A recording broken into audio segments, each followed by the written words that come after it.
Live from the Vox Media Studios in New York, New York, MMA Fighting is honored to welcome you to the 11th annual The MMA Hour Award Show as we celebrate the spectacular moments that we saw in the sport of mixed martial arts in 2023. Please sit back, relax, and enjoy the show. Now, here is your host, Ariel Helwani. Mixed Martial Arts Hour is back in your life. Yes, look at this on this Wednesday, January 3rd, 2024. Oh my God, are you kidding me? This is a beautiful sight, my friends.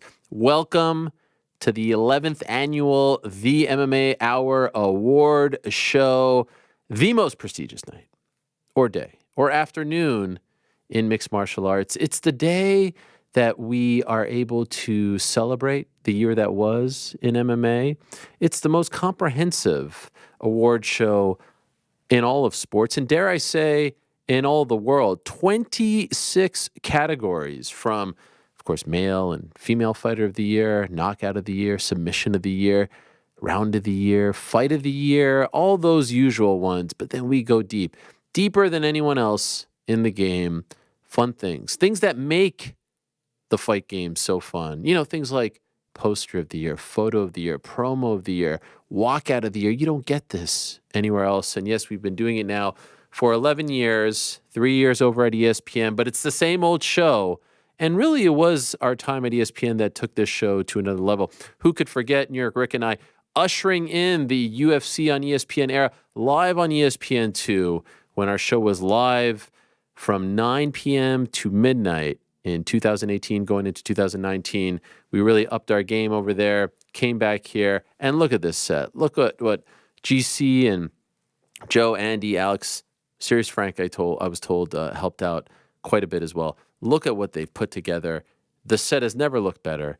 It has never looked more festive. It has never looked this grandiose and this regal. This really warms my heart. It brings a tear to the eye. It's my favorite show of the year, in large part because we get to recap the year that was, celebrate the year that was, but really because I don't have to book any guests.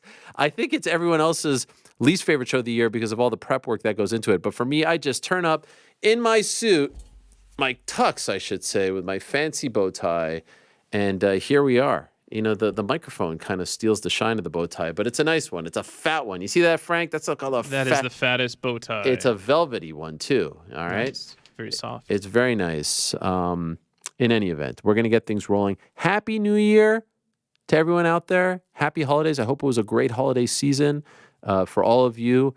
Had a wonderful 2-week break. Read a couple books. Spent some time with the family. Unplugged just a bit. Of course, it was quite quiet in the world of combat sports. Of course, we had Day of Reckoning on December 23rd. Big showdown in Saudi Arabia. Anthony Joshua turning back the clock. Looked great. Is Francis next? What about Deontay Wilder fumbling the bag against Joseph Parker? That was a big event. Watched that on December 23rd. I was in the Dominican Republic. First time. And I enjoyed it very much. I've always wanted to go to the Dominican Republic because, of course, big baseball fan, favorite player of all time, Moises Alou from the DR, Vlad Guerrero from the DR, Vlad Jr. from the DR as well, Pedro Martinez. The list goes on and on, Manny Ramirez, David Ortiz. So it was a great time with the family over there. Saw a couple of big Forest wins, Newcastle, Man United, the Nuno era, alive and well. Very excited about that. And then, you know, there was an Octagon show. There was a Fury grappling show. Of course, it was Ryzen on December 31st. But we really tried to unplug. But now I feel revved and ready to go. I feel re-energized. I feel pumped up. It's going to be a massive year. Of course, UFC 300 right around the corner. There's a lot of big fights on the horizon already announced. January 20th, of course, in Toronto. Sean Strickland and DDP. And then February 17th, Volk and Taporia. And then, of course, March 9th, we've got the return of Sugar Sean O'Malley against Cheeto Vera, and on it goes. We've got a lot to be thankful and grateful and excited. And I hope that you missed us 1/10 as much as we missed all of you and being here in this studio every Monday and Wednesday doing the show for all of you. As always, We are presented by our good friends over at DraftKings Fantasy Sports. Check out what DraftKings has to offer this season with the code The MMA Hour, because life's more fun when you're in on the action. DraftKings, the crown is yours. We appreciate their support now for our third year back. Gambling problem? Call 1-800-GAMBLER. Age and eligibility restrictions apply. Void where prohibited. See DraftKings.com for details. Also want to thank our new sponsor, Factor. I'll tell you more about them later on in the program. And like I said, later on in the program, we're going to give out 26 awards. Rick and I have been doing this for quite some time, and it's a much better show now, not only because of the set and whatnot, but because we have GC in the mix, Frank in the mix as well. And so it's a real comprehensive look back at the year that was in MMA. But you'll recall last year, we returned on, I think it was the 4th of January. That's when the Wednesday was. That's correct. Yeah, and we had to first talk about some things that happened during the break. There were some not so pleasant things to talk about. And so we had to get those out of the way. And then we got to the award show. We're going to do the same thing off the top here because, yes, it has been, a pretty busy holiday season as far as announcements and news items and whatnot. So I didn't want to just like leave you hanging here. But I do think it's always very important to do the award show post New Year's so that you can have a full 360 look at the year. You can't do it before, because what if something happens on December 31st at 11:59? It's last year's news. So we're going to get to the awards in a moment. But first, in case you have unplugged as well, in case you've been, not on Twitter and Instagram and social media and just reading the news, scrolling, let us recap all the things that have happened over the past 2 weeks. And with that in mind, let us do another edition of the MMA Out. No, I'm kidding. I did that joke when we were rehearsing at the beginning, and I think everyone... Did I scare you? I think I scared you a little bit, yeah? There was an audible gasp. My heart rate went up. I should have done it. I should have written it. But there was, too much break. I just wanted to unplug. Did you have a good holiday season, Frank? Probably one of the best. Really? Very Why? relaxing. Yeah. My living situation changed a little bit, and it was a lot more peaceful. That's right. Just you put your feet up, you got your space. Exactly. That was all I wanted. Watched a couple of Bills wins there. Those were a little more stressful than they should have been. Yeah, they were stressful. Big one on Sunday night. Dolphins for all the marbles. A little nervous. Squeaky bum time, as they say. But that's big. And, of course, we have other members of the team here. We've got Andy back in the mix, Corporate Alex, Joe. And it wouldn't be an award show without GC and New York Rick. GC and New York Rick, how are you guys? Happy New Year? Yeah, Happy New Year. Oh, look at the boy. Oh, yes. Look at this. I actually love that you bragged about your bow tie, because I got real gold flakes on. Okay, you have one up my bow tie. I mean, I thought I had the snazzy bow tie. That's a gold bow tie? Yeah, golden flakes on this thing, 24 carats. Sheesh. This is mine too. 24 karat as well. I have to say, you're looking tan, man. Yeah, I mean, I'm really the odd man out on this whole tan thing. Why? Is Rick tan? Rick he's more tan than me. I'm looking pale over here. I mean, the DR treated you nicely. The DR was nice. Amityville out in Long Island, still getting some sun even in these winter months. It's nice for you guys. Yeah, it was nice. I mean, it was 81. I mean, the joke's on us, let me tell you. 81 sunny every single day. Yeah, that's the life. The joke is on us. What are we doing here? Did you go anywhere, Rick? No. So why are you tan? A lot of construction. I don't know if I am tan. This is probably not the most tan I've been.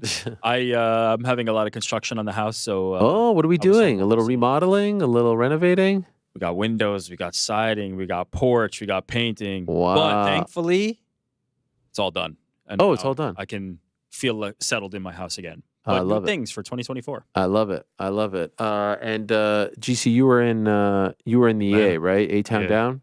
Yep, A-Town down. That's what they say. Hot Atlanta. Yep. Congrats on the Bulldogs. I know. Big bowl win.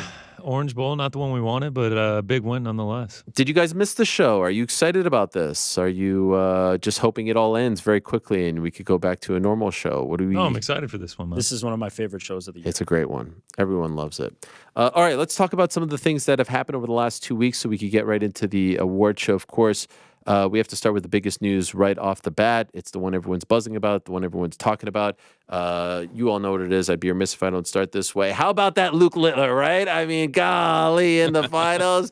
I mean, the kid is 16, just throwing 180s, Frank, all day. It has reinvigorated my love for the darts. Da, da, da, da, Needed something, da, huh? da, da, da. I mean, we were all in the group chat yesterday.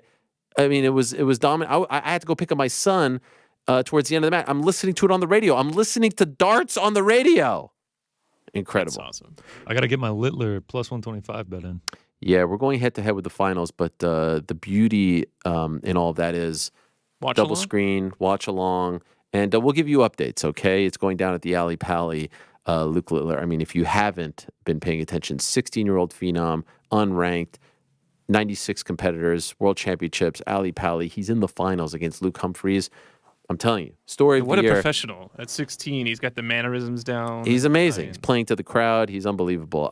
No, of course, biggest story, Conor McGregor tweets that he is going to make an announcement on January 1st about his next fight. Well, he kind of beat himself to the punch because he actually dropped the news on December 31st, which was fun. And in case you missed the video, he just kind of dropped it with no caption, no nothing. Just dropped the video for all of us on December 31st. It's an all-time great Conor McGregor video, if you ask me, especially because of the laugh. I would say the laugh added probably 100 to 200K buys to his return fight pay-per-view numbers, I would say. Anyway, here's the classic video of Conor making that announcement.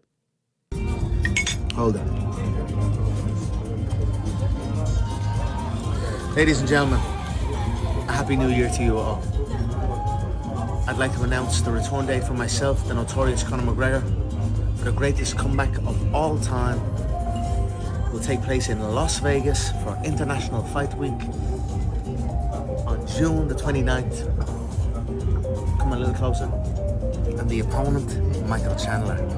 And the weight, Mr. Chandler, 185 pounds. I love everything about this, man. It's so. How many times have you watched It's like it? we got a blue voice note on steroids. Yes. I've watched it like 18 times. It's so There's good. so many good things about it. The fact that he included the part where he's handing whoever the phone, Yes, and he's just like, hold it. Yeah, and yeah. the music in the background, and it feels like he had no idea what he was going to say before he started talking, and he just kind of figured it out along the way, and then the laugh at the end. I mean, the swirling of the wine, when he's like, wine. the opponent. I discover something new about that video every time. It's so good. My new favorite after I discovered it is him like shooing somebody away with his eyes. Like when he's about to start talking, he's like, Oh, really? I telling didn't them even to go notice away. that. Listen, you gotta watch it as many times as I have. I like that he's to wearing discover workout this. clothes at a fancy restaurant like that. Super fancy restaurant. He's got the McGregor Fast stuff. Yeah. on. It's the definition of opulence. It's like that Mid-meal, too. direct- Mid-meal. Yeah. Oh, yeah. commercial, He's the like picking opulence, something yeah. out of his teeth. Yeah, like sucking on his teeth. Like I love you can that hear he- other people still eating Yes, their yes. meal. I love that he's making the announcement. I love that he didn't wait for the UFC. You know they couldn't be happy about him not only announcing his own fight, but announcing that International Fight Week is actually going to be on June 29th and not July 4th, which historically they avoid July 4th if they can, but they've gone on July 11th, UFC 100 famously July 11th. So he announces the date. He announces his return fight. You know they can't be happy about that. They haven't even announced any of the notable fights for 300 yet. I know there's a couple out there already, and we'll get to those in a moment. I love that he made the announcement himself in this video. And Has the UFC even acknowledged it? no, they have not acknowledged it. And for that, those that asking, makes it that much. because I saw some people say like, "Oh, why are you posting this?" June 29th is real. The Chandler fight is real. The date is real. He is not fighting. Again, everything could change. I always have to say this now with the UFC. Everything could change. But he is not fighting at UFC 300 as of 1:16 p.m. Eastern time on January 3rd. He is fighting at this event, International Fight Week, whatever that ends up being. Maybe May will be 301, 302, 303, I'm guessing. Unless they add another. And he really, from what I was told, he really wanted to fight at 300. And he was upset. He was disappointed. And they had this meeting. He's in the UAE. Dana White is in the UAE. And they came to this agreement that he would not fight at 300 and that he would fight at 303. Remember, I told you a long time ago, I don't feel like they want him on 300 because they feel like they can get their big number just by 300 alone, just by that number alone, stack the deck with as many big fights as possible. And then you get him later on down the line, International Fight Week, whatever it is, and you get 2 bites at that million buy apple, so to speak. And it seems like they want out. I personally think it's a little bit of a mistake, given the landscape right now, given who's available, given the big names fighting 298, 299, 297. I don't see the big fight out there. I asked around about Izzy. I don't think he'll be on there. There's some talk about Izzy Pereira. I don't think that's going to happen. Maybe that changes. There's some talk about Masvidal, right? Masvidal, he came out and said unretired. Masvidal's not on that card. He's not referring to 300, in case you're wondering. There was some talk about Nate Diaz. Diaz isn't on that card. His future plans don't include the UFC, and in particular 300. So you look around, I don't know if there's something that is 300 worthy. Now, there's big fights, and Leon was at the Aston Villa game with his coach, Dave Lavelle, and Fabian Edwards, and it was great to see him get that kind of love. He's in the locker room after, the changing room after, with the likes of Ollie Watkins. That's super cool. And he said, I'm going to, defend my title at 300. It looks like it's not a done deal. And there was some talk of Shavkat, by the way. And I think Bilal Muhammad's head would have exploded if that happened. And it needs to be Bilal Muhammad. As I've said 1,000 times, he has earned it. He has done what he needs to do. He has the resume. He has the strength, the schedule. And so it looks like it's going to be that. I tweeted this on December 31st after Conor's announcement. And everyone, for some reason, took that as that's the main event. I never said that's the main event. Go back to what I wrote. I never said headliner. I never said main event. Obviously, it's going to be one of the big fights. But I don't know at the moment what the main event is. And I would be surprised if it's that. But if you just look at the rankings right now, you look at who are the champions right now in the UFC, right? Pantoja is not going to headline 300. O'Malley's headlining 299. Volkanovski's headlining 298. Islam is out there. Could be a possibility. Islam versus Justin. Could be. Is that 300 main event worthy? You tell me. Edwards could be on there. But again, I don't think the fight against Bilal is 300 main event worthy. Strickland fighting in Toronto. Could he turn around? Maybe. But, I mean, you can't really bank on that just yet.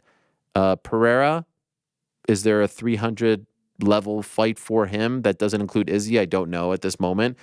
And John Jones isn't fighting at 300. Now they can figure out something with Aspinall and Miocic, but I don't know if there's that Brock Lesnar DC Jones fight that they've had for 100 and 200. And then of course there's Grasso and Zhang Weili and all that, that talk going on, and who knows what's going to happen with that. And so as it stands right now, the only 2 fights that I believe they've officially announced for 300, and these happened during the break, were Aljamain Sterling moving up to 145 pounds to fight Calvin Kattar, Yuri Prochaska against Alexander Rakic in Rakic's big return fight. Of course, we were supposed to get Rakic versus Jan Blachowicz January 20th in Toronto. Blachowicz injured, unfortunately, so Rakic Prochaska is a tremendous fight at 205 and a very important fight at 205. And Bo Nickel against Cody Brundage. 3 really good fights. And if they start the card with a Bo Nickel fight, that's great. This is, we're starting off 200 like. I just don't know if there's that big fight at the top. And so let me ask you guys, the decision to not put Conor ultimately, when he was asking for it, begging for it, wants it, is ready to go. USADA's out of the picture. We're good. We're done. The doctors have signed off. Everyone has signed off. And they're saving him for 303 or whatever June 29th ends up being. And this would be the first time International Fight Week, that big event, is in June and not July, which is somewhat interesting as well. Good call or a mistake? Are they playing with fire here? What do you say, Rick? Good call. Why? For what you've already said many times in the past, right? UFC 300 is going to sell no matter what, and a Conor McGregor fight is going to sell no matter what, so you get 2 guarantees. The other thing is with how often things change, and especially with how many times we've kind of stopped and started with the return of Conor McGregor, if that's the headline of 300 and then all of a sudden for some reason or another it's not going to happen, you've now sold a bill of goods for 300 that I think is going to be very tough to recover from. So I think it is smart to remove him from the 300 equation. You are also somewhat playing with fire, right? Like you have a revved and ready to go Conor McGregor. You have a Conor McGregor, the biggest draw in the history of the game, ready to go. You have UFC 300. It's in a little over 3 months. You got to unleash the beast. I think you're playing with fire. A lot can happen in that amount of time. Yes, that's my point. This is But- this is reminiscent of 2020. Remember when he was getting so frustrated in 2020? Remember Yes. when Amanda Nunes fought against Felicia Spencer and he quote unquote retired? And it's because they didn't want him fighting in an empty arena, and so they saved him for January of 21 when they could go to Abu Dhabi and have him fight Dustin Poirier. This feels very reminiscent of that. You only get so many chances with Conor at this stage in his life and career. I feel like you are like. I know this is crazy, but there's a world where you could get him at 300 and 304, right? Like you can't. It reminds me of like a kid who has a chocolate bar and just keeps nibbling at it because he wants to save it, and then the chocolate bar gets spoiled or melted, and he regrets not just devouring it, or an ice cream cone. Do you get what I'm saying? 100%. There's definitely a potential truth to that. I do think, though, business-wise, it's the right decision. Will it ultimately blow up? I think there's a chance of that. But I also think there's a chance if they book him for 300, for some reason, something goes wrong. There's no guarantees when it comes to this. So I think ultimately you have to kind of feather the nest and do what's the best business plan. For me, I think this makes a lot of sense. What do you think, GC? Yeah, business-wise, they're probably going to make more money if all goes according to plan and they're able to have a big 300 card and then have McGregor fight, 2.5 months later.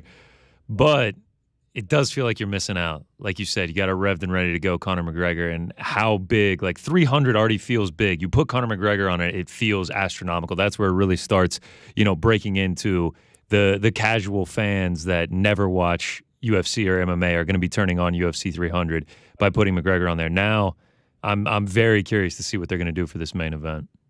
So what is it? Like, is there one out there? Is there a fight out there? That's what I'm saying. Yeah. No. I don't know. What is the fight? They have a rabbit in their hat that they're working on. It's not a main event. And it's one that will be. No, I know there is one. Oh, wow. Yeah, there is one. But it's not a main event. Meaning they are trying to make this as special as can be. I know that.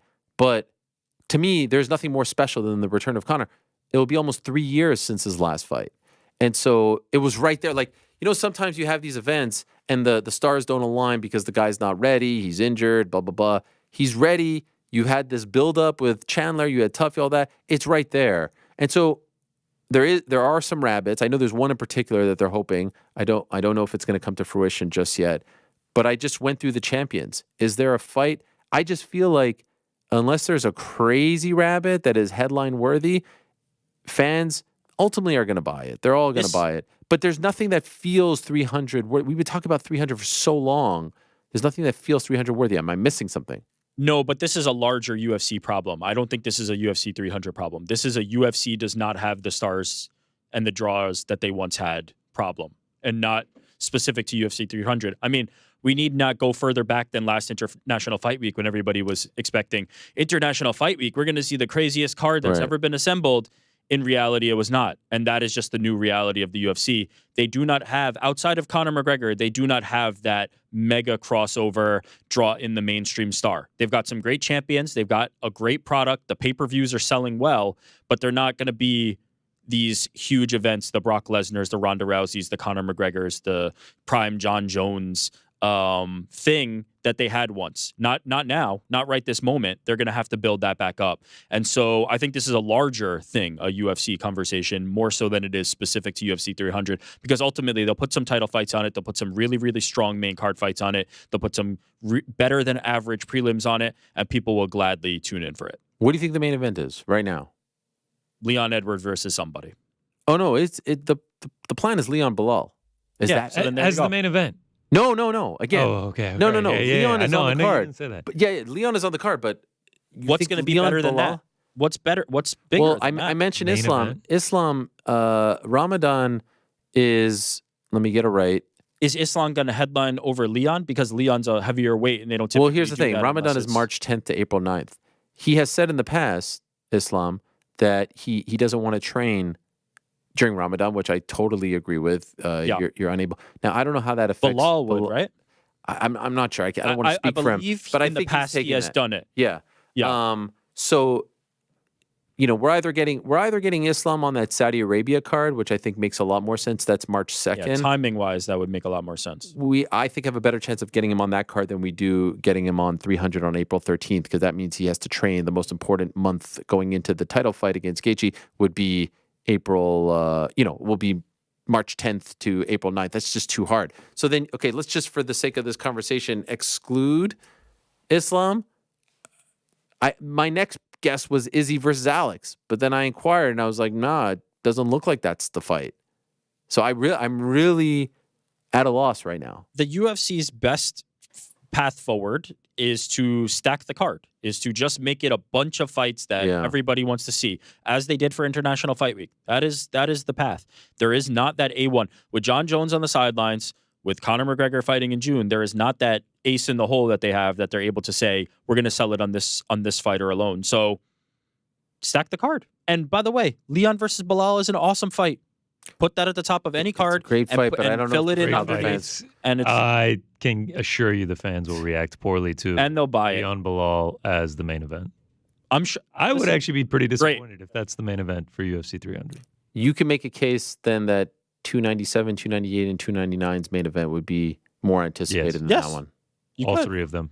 See, and definitely 303's main event. This is the way the cookie crumbles. But is it? Well, and this is why I think you put Conor on 300. 300 is going to sell no matter what. I think they're overvaluing. I think they're overvaluing 300. I think that number only goes so far. And yes, I have been stating this, but I'll also say I was stating it with the expectation in my back pocket that there was going to be the likes of, other big names on the card, just like GSP was not at the top of 100. Just like, what was that, Brock? Who was on the top of 100? Yeah, Brock. Brock and Mir. And then GSP versus Thiago Alves. Yeah. Okay. You know what I mean? Like, it will. Yeah, I think it'll sell. I'm confident that 300 will do very well, no matter who's on it. By the way, can I also say I kind of hate the fact that IFW is in June. There's something off about that. I don't know why. It's a July thing. To me, it's July. All of these things are remnants of a past era. I have no attachment to International Fight Week. I have no attachment to UFC 300. I don't care about any of this. UFC 300 is going to come and go. Then we're going to get to 301. Then we're going to get to something else in Conor McGregor. I don't care. I'm excited about Leon Edwards versus Bilal Muhammad. Awesome fight. Crazy UFC main event 300. Let's do it. UFC 300. Maybe they got some rabbit, but I don't know. I don't think it's going to be that one. What about Rock versus Roman? Can they put that on 300? That would be bigger. But if we think about 200, like the late edition of Brock Lesnar was like a cool kind of thing that you can do that you don't have to put in the main event. I think they could do something. It sounds like to what you're saying, they're trying to do something similar. So great. That makes sense. It wouldn't be Brock returning. And by the way, no, but I mean like something akin to that, right? It's not the main event. It's like a holy shit type of thing. Yeah, but it's great. It's not Brock level. And I love the way they announced the Brock fight. Yeah.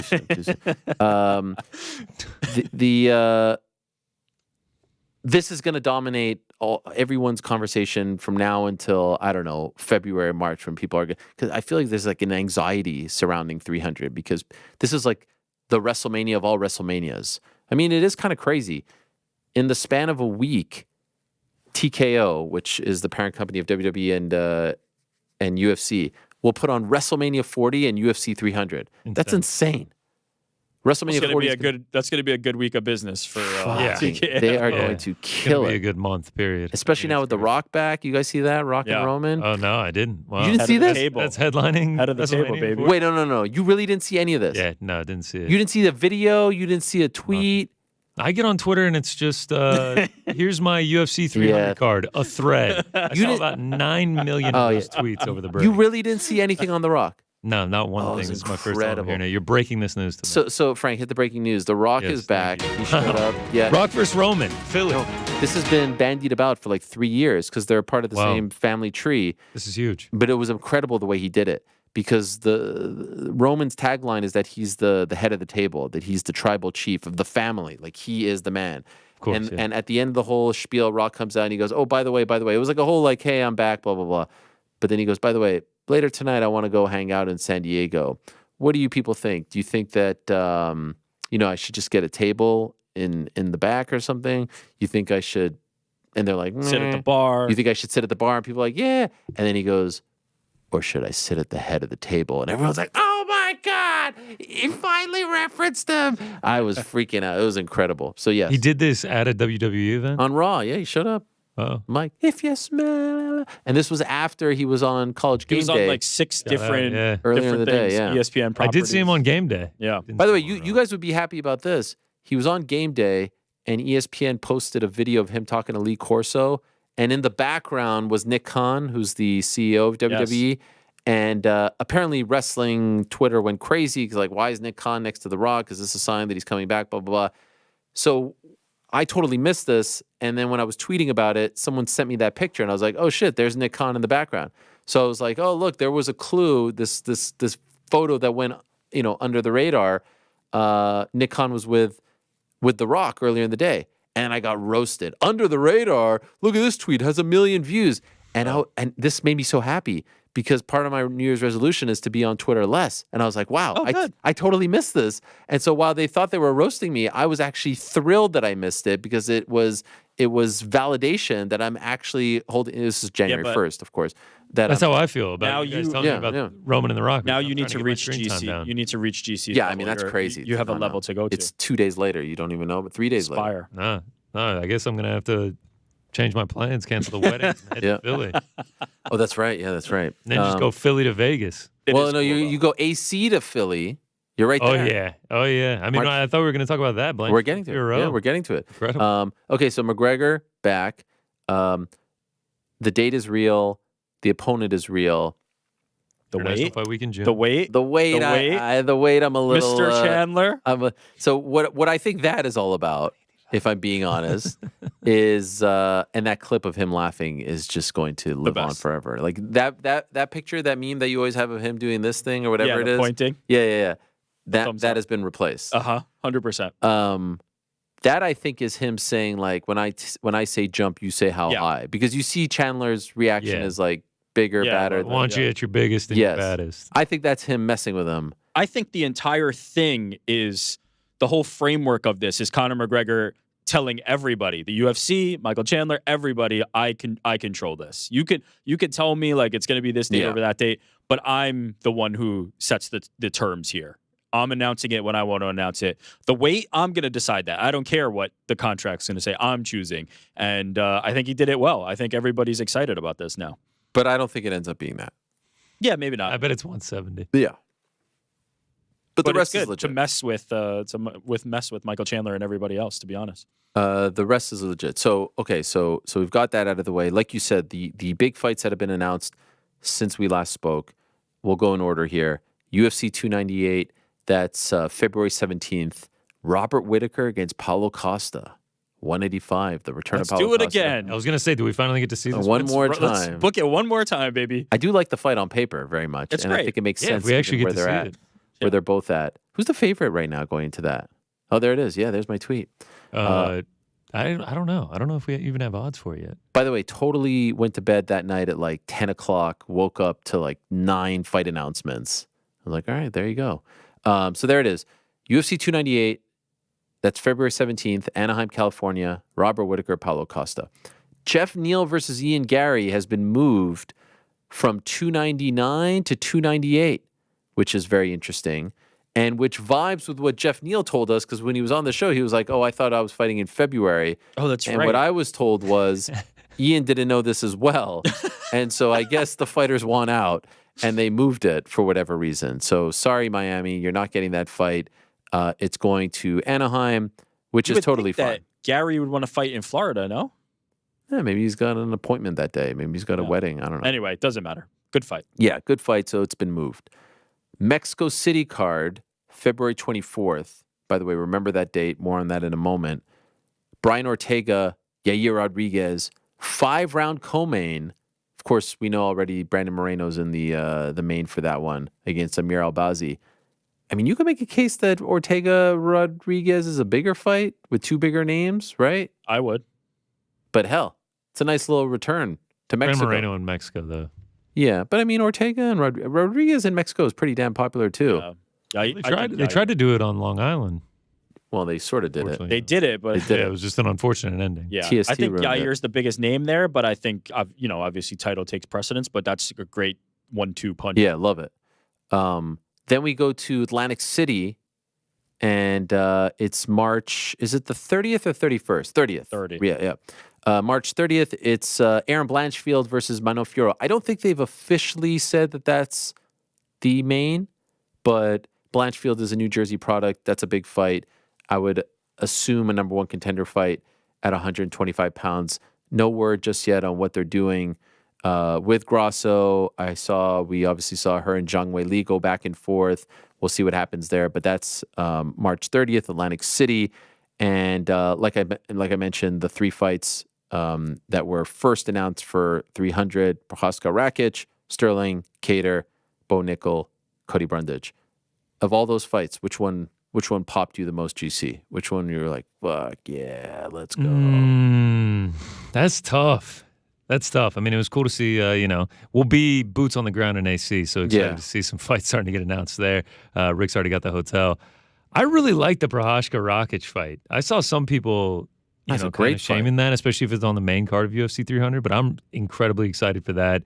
And then knowing that Sterling is now going up to 145 and he's taking on Calvin Kattar, that could be a really, really exciting fight.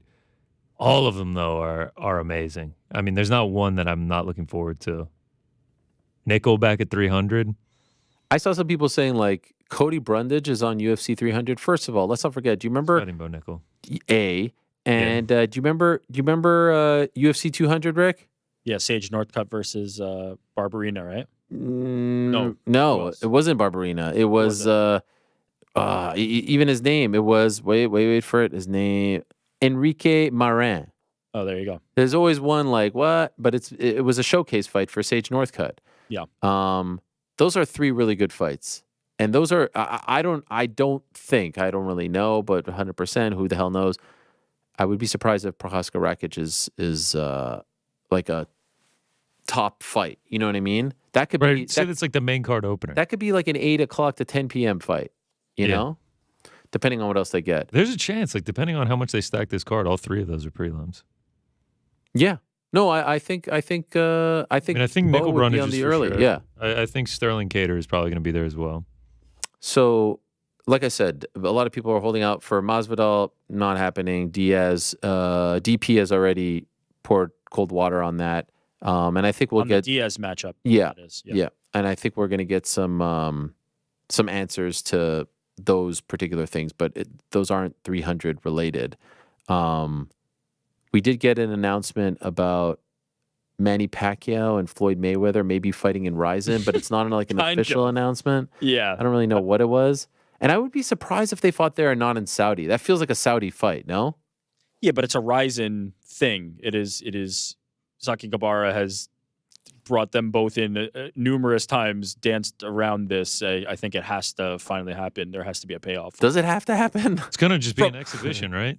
Yeah. Yeah. That's the intention, to do an exhibition. Will I be watching? I don't know. At I mean, 4 a.m.? if it doesn't happen and the payoff for all these like rubbing elbows with Floyd Mayweather was not this, then I don't know, what it was all for. And Manny Pacquiao. Now the last 2 years he's been there. Right. That's true. Think it has to be. So it has to come to fruition. Why not? So this is more of a look back show. Obviously, we're going over the last 2 weeks. But if we were doing a look ahead right now, without a doubt, to me, the story to watch in 2024, and there's a lot, Conor's Return 300, it's Saudi Arabia. We saw the Francis fight October 28th. We saw December 23rd, which historically isn't a great weekend to put on a pay-per-view, and we don't know what the numbers did, but it felt big, and it was a lot of fun to watch from the beginning to the end. There was only really maybe one or two big surprises. Of course, Parker Wilder was a big surprise. And then we've got February 17th, and we already know about March 9th. But here's the thing. There's going to be a stretch mid-February to early March where there's going to be potentially 4 big events in Saudi Arabia back to back to back. February 17th, Alexander Usyk against Tyson Fury for the undisputed title. Gigantic. Nothing gets bigger than that in heavyweight boxing and boxing period. February 24th is open at the moment. But as I continue to say, very good chance that PFL's first show in Saudi, and maybe even that PFL versus Bellator's super fight show, champion versus champion card, could be February 24th. That's what they're looking at. Let's see if it comes to fruition. But that has definitely been earmarked. March 2nd is the UFC making its debut in Saudi Arabia. And March 9th, we know that Anthony Joshua is on there.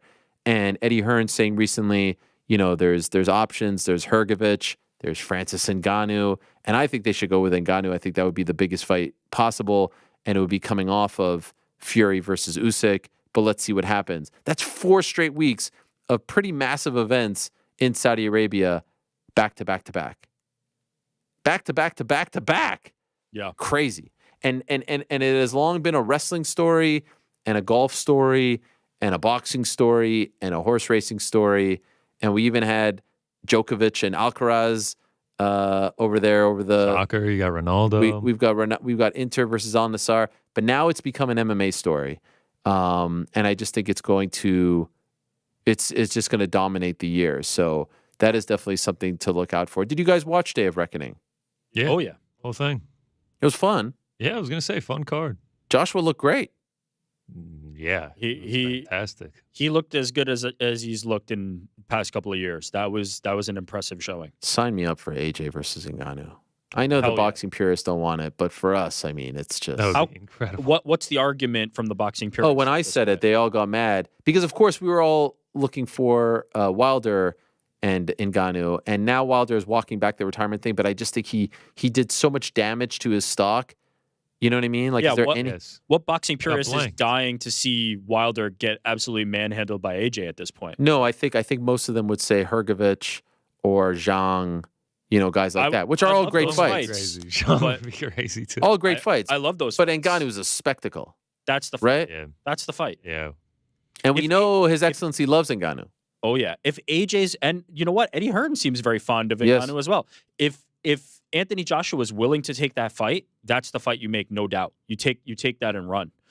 Because I imagine Joshua could look at it as a very winnable fight. Mhm. B, it gives him now something where he can say, look, Tyson Fury had trouble with this guy. I'm going to dispatch him. Right. And then if Tyson Fury wins that fight, now you've got what I think is the biggest fight in boxing in Fury versus Joshua. 1,000%. So, And if there's it's one a place that no-brainer. can make it happen, it should be happening in Wembley or Tottenham Yeah. Hotspur Stadium.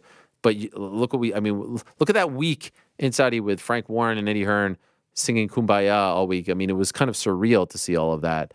If there's one place that can make that happen, it's there. So let's see what happens. That would be March 9th or March 8th. And that would be a big weekend, obviously, because 299 is March 9th in Miami, obviously different time zones. There was another big boxing story that came out over the break, and that was reported by a longtime boxing personality, Rick Glasser, and he said that TKO was going to purchase Top Rank. And then Dana White came out very quickly after and said, not true. And I talked to some other people and said, not confirmed, not true.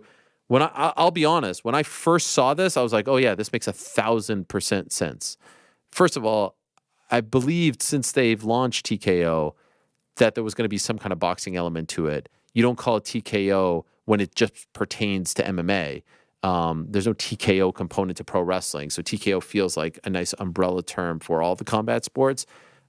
Nick Khan, WWE CEO, his first love, his first entry into the representation game was World of Boxing with Manny Pacquiao and Freddie Roach. He's a gigantic boxing guy.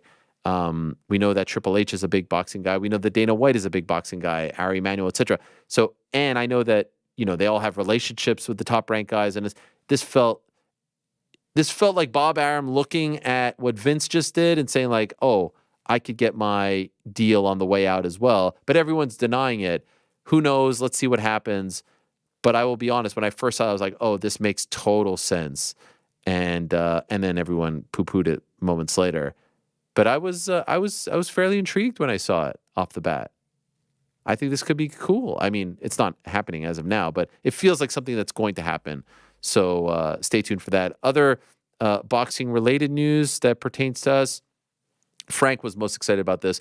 Above all, Jake Paul returning on, what is it, March the 2nd? Woohoo! and he is fighting in Puerto Rico. Woohoo. And he is in the co-main event slot. Amanda Serrano headlining That's amazing. back home. No love for Puerto Rico there. For Yeah. Frankie. You know. Why? His I hometown. have family there. I love it. Yeah. How long have we known this for? This factoid? That he has family there? No. that they're fighting in Puerto Rico and Jake's the co-man. What is it? What do you mean? I don't know. I feel like I didn't know this until right now as well. What? Oh. What have you been? Have you? I was some there people, when some people you say were- unplug, but they like don't really unplug. I'm one of those people. You actually unplug. Yeah. I'm actually being serious. I feel like I didn't see that this news broke. The news broke over the break. Yeah. It actually it broke Wow. on the day after our last show. Oh, remember man, the maybe it's meeting. just been that long. Yeah, I Yeah. feel like you're breaking the news to me right now. Okay, well it's happening, and Let's he's go. the, and he's the Puerto co-main. Rico, co-main. That's big. Yeah, and he's the co-main in the same arena where they had that WWE event in Puerto Rico. That arena was incredible. But I wanted to ask Frank what he thinks of Jake taking the back seat to Serrano. It's what a mensch. I mean, Yeah. honestly, that's the right team play. Well put. Unfortunately, it isn't the Amanda Serrano Sky Nicholson fight that we were talking about, or Katie Taylor. It's Nina Menke, who's ranked 4th for the IBF, IBO, WBA, and WBO, not WBC belt, because of course they're not acknowledging the 3-minute rounds. So that's I a big definitely piece didn't of know that was news. happening. That's the first time I've heard that name. Wow. Okay. Definitely didn't know. This is the first a lot time of, you've lot of heard news that name? getting broke here. This is A lot of great. news getting This broke is here. why I wanted to do the little Yeah, this is refresher. amazing. I'm glad we're doing it. What were you saying, Frank? Were you familiar with Nina before the announcement? I've heard her name, but the one I wanted was Sky. I thought that was the biggest one. And of course, if we're going to get Chantel Cameron versus Katie Taylor in Dublin, that would, obviously tie up. I just felt like that was the biggest fight. That's the biggest name. She has the biggest following, et cetera, et cetera. But maybe if they win their next fights. So that's going down. And then 2 more quick items. Bibiana Fernandez has parted ways with one championship, had some harsh words, courtesy of our own Guilherme Cruz. Perhaps he shows up on a PFL or Bellator card, maybe even UFC finally after all these years. And yes, we are in the new anti-doping era, drug-free sport era for the UFC. No more USADA. Does feel like a little bit of a less, how should I put this, independence as far as the drug testing is concerned and the anti-doping is concerned, and it feels very in-house. That's not to say it's, shady or anything like that, but it feels a lot more of an in-house thing as opposed to a third-party thing. Let's see how it works out. I think a lot of people are very curious, including the fighters, as to how this is all going to play out. Yes? Did I miss anything? I'm not going to ask GC because he's going to tell me Conor lost to Dustin Poirier in the trilogy. Listen, man. Relax, reset. I like it. Little R&R. I love it. Any Hawks? I got the main things. Hawks? No, I didn't go to the Hawks games. No. Busy time around the Burks household at Christmas. What'd you get? Yeah, what did you get? For Christmas? Yeah. Oh, I got a nice bag. Nice. Nice. Got some boxing punching trackers. Oh, fun. Yeah, for like working out. This thing called Fight Camp. Oh, I feel like I've heard of that. That's good stuff. Yeah. Nice little Christmas. All right. Rick, you get anything? I got a great, by the way, I got a great Jackman. No, I'm not talking about a present. I got a great Jackman family Christmas card. Oh, Wow. yeah. I'm sorry if you guys didn't get mailbox one. is Yeah, empty. yeah. Must Yeah, have no, I forgotten got to a give nice my address whoops, out. matching flannel outfits. I mean, this was something. Wow. I feel like Wow. you wore that flannel shirt when you were impersonating me. Maybe. It was a very Oh, right did I up my wear alley that shirt. on this year's thing? I don't know, but Possibly. if- I don't even remember, but yes, possibly. Or were they Family all looks dressing great. as Hawaii? Well, no. It's just a big mockery. And you're the only one that got it. This They sent card their real Christmas was card to just for us. you. It was with them. the- Everyone looked No. fantastic. Thank you. Did you get any presents, or is it just life? More presents for the kids. I'm, backseat. I don't. Sure. have to be- Sounded like your internet service provider gave you a present there, They, Jackman. I kind of pay for their service, so they owe me one. But yeah, I don't know what you're talking about. I got an Xbox from Verizon, but Oh, that's it was right. because I purchased something. It I wasn't mean, like now we know who Santa really is. Oh, I'm loving the PS5. It's tremendous. I would offer to play. Did you get any games? I only have Fortnite, which is free, Yeah, let's go. and Red Dead Redemption. No 2K? No, Oh, Red Dead Redemption. no EA? And Ariel, thanks for adding me on PlayStation Network. It really meant a Yeah, lot I to me. definitely won't do that. It reminds me of my Peloton when people were like, "Oh, at me on your Peloton." Like, what? Why would I want to? Why do I want to interact with any of you on Peloton? What do you mean? Someone Play- who we PlayStation? work with. No, I don't want to interact. What? This is my What? alone time. What's This the is point of adultery. it? That's my alone need to time. add It's, an it's award. like everyone plays online. That's the whole point This of is it. me time. All right, I said we start giving out some awards. What Yeah, do you yeah, guys say? please. All right. Let's get in the mood. Let's get in the zone. Yes. Oh, yes. My friends, it is time. No more time talking of fights to come, news items. We're talking about the year in mixed martial arts 2023. An all-time great year. A year that gave us many great moments, many highlights, many surprises, many upsets, indelible images. And like I said, there is no award show in the sport, and dare I say, in all of sports, that recaps the year that was quite like this one. 11 years, my friends. Yeah, there are other award shows, and they do a great job, but no other show takes the attention away from everything, where every fighter, every coach, every newsmaker, every promoter, every manager stops what they're doing. They say, shh, 3 hours, let me lock in, and let me see if I won, my fighter won, my promotion won. Everyone's asking me, did we win? Did I win? Did he win? Did she win? I have not revealed anything. And in fact, this year, my friends, I'm picking, GC is picking, Rick picking, Frank can weigh in. The people have picked as well, and none of us know what we are picking. It's all very hush-hush. We've had the firm of Ernst & Young look at. No, that's for the NBA. But anyway, it's all very hush-hush, okay? And so, without further ado, 26 categories. Male and female fighter of the year, knockout, submission, round, fight, breakout, comeback fighter, poster, promo, story, feel-good moment, all those categories and more. We are about to hand out some hardware, my friends. It is the most prestigious, the most anticipated award show in all of sports. It is the 11th annual The MMA Hour Award Show. Da da da da da da da da da da da da da da da. Yeah! You know yourself, Frank. I am excited. I am pumped. I can't wait. Oh, they said we couldn't get it done. We said we couldn't make it bigger. Oh, look at us now. We've come a long way, my friends. All right. Shall we get into it, guys? Are you as excited as I am? Yes. Never been more excited in my life. I live for this every year. Let's do it. Yes. All right, let's do it. This Let's is start things off with knockout of the year. You know, I always like to start off with a bang, so to speak. I like to, come out hot. And what's more exciting than a knockout? It's with all due respect to a great fight that goes the distance, with all due respect to a submission, there's nothing that gets people out of their seats more so than a great knockout. And truth be told, there were a lot to choose from. And I will also just say, sorry for going a little bit long here. I will also just say, I feel my prediction is, and maybe someone can jot this down. My prediction is that we're going to have a lot of the same picks this year. I think that there were a lot of shoo-ins.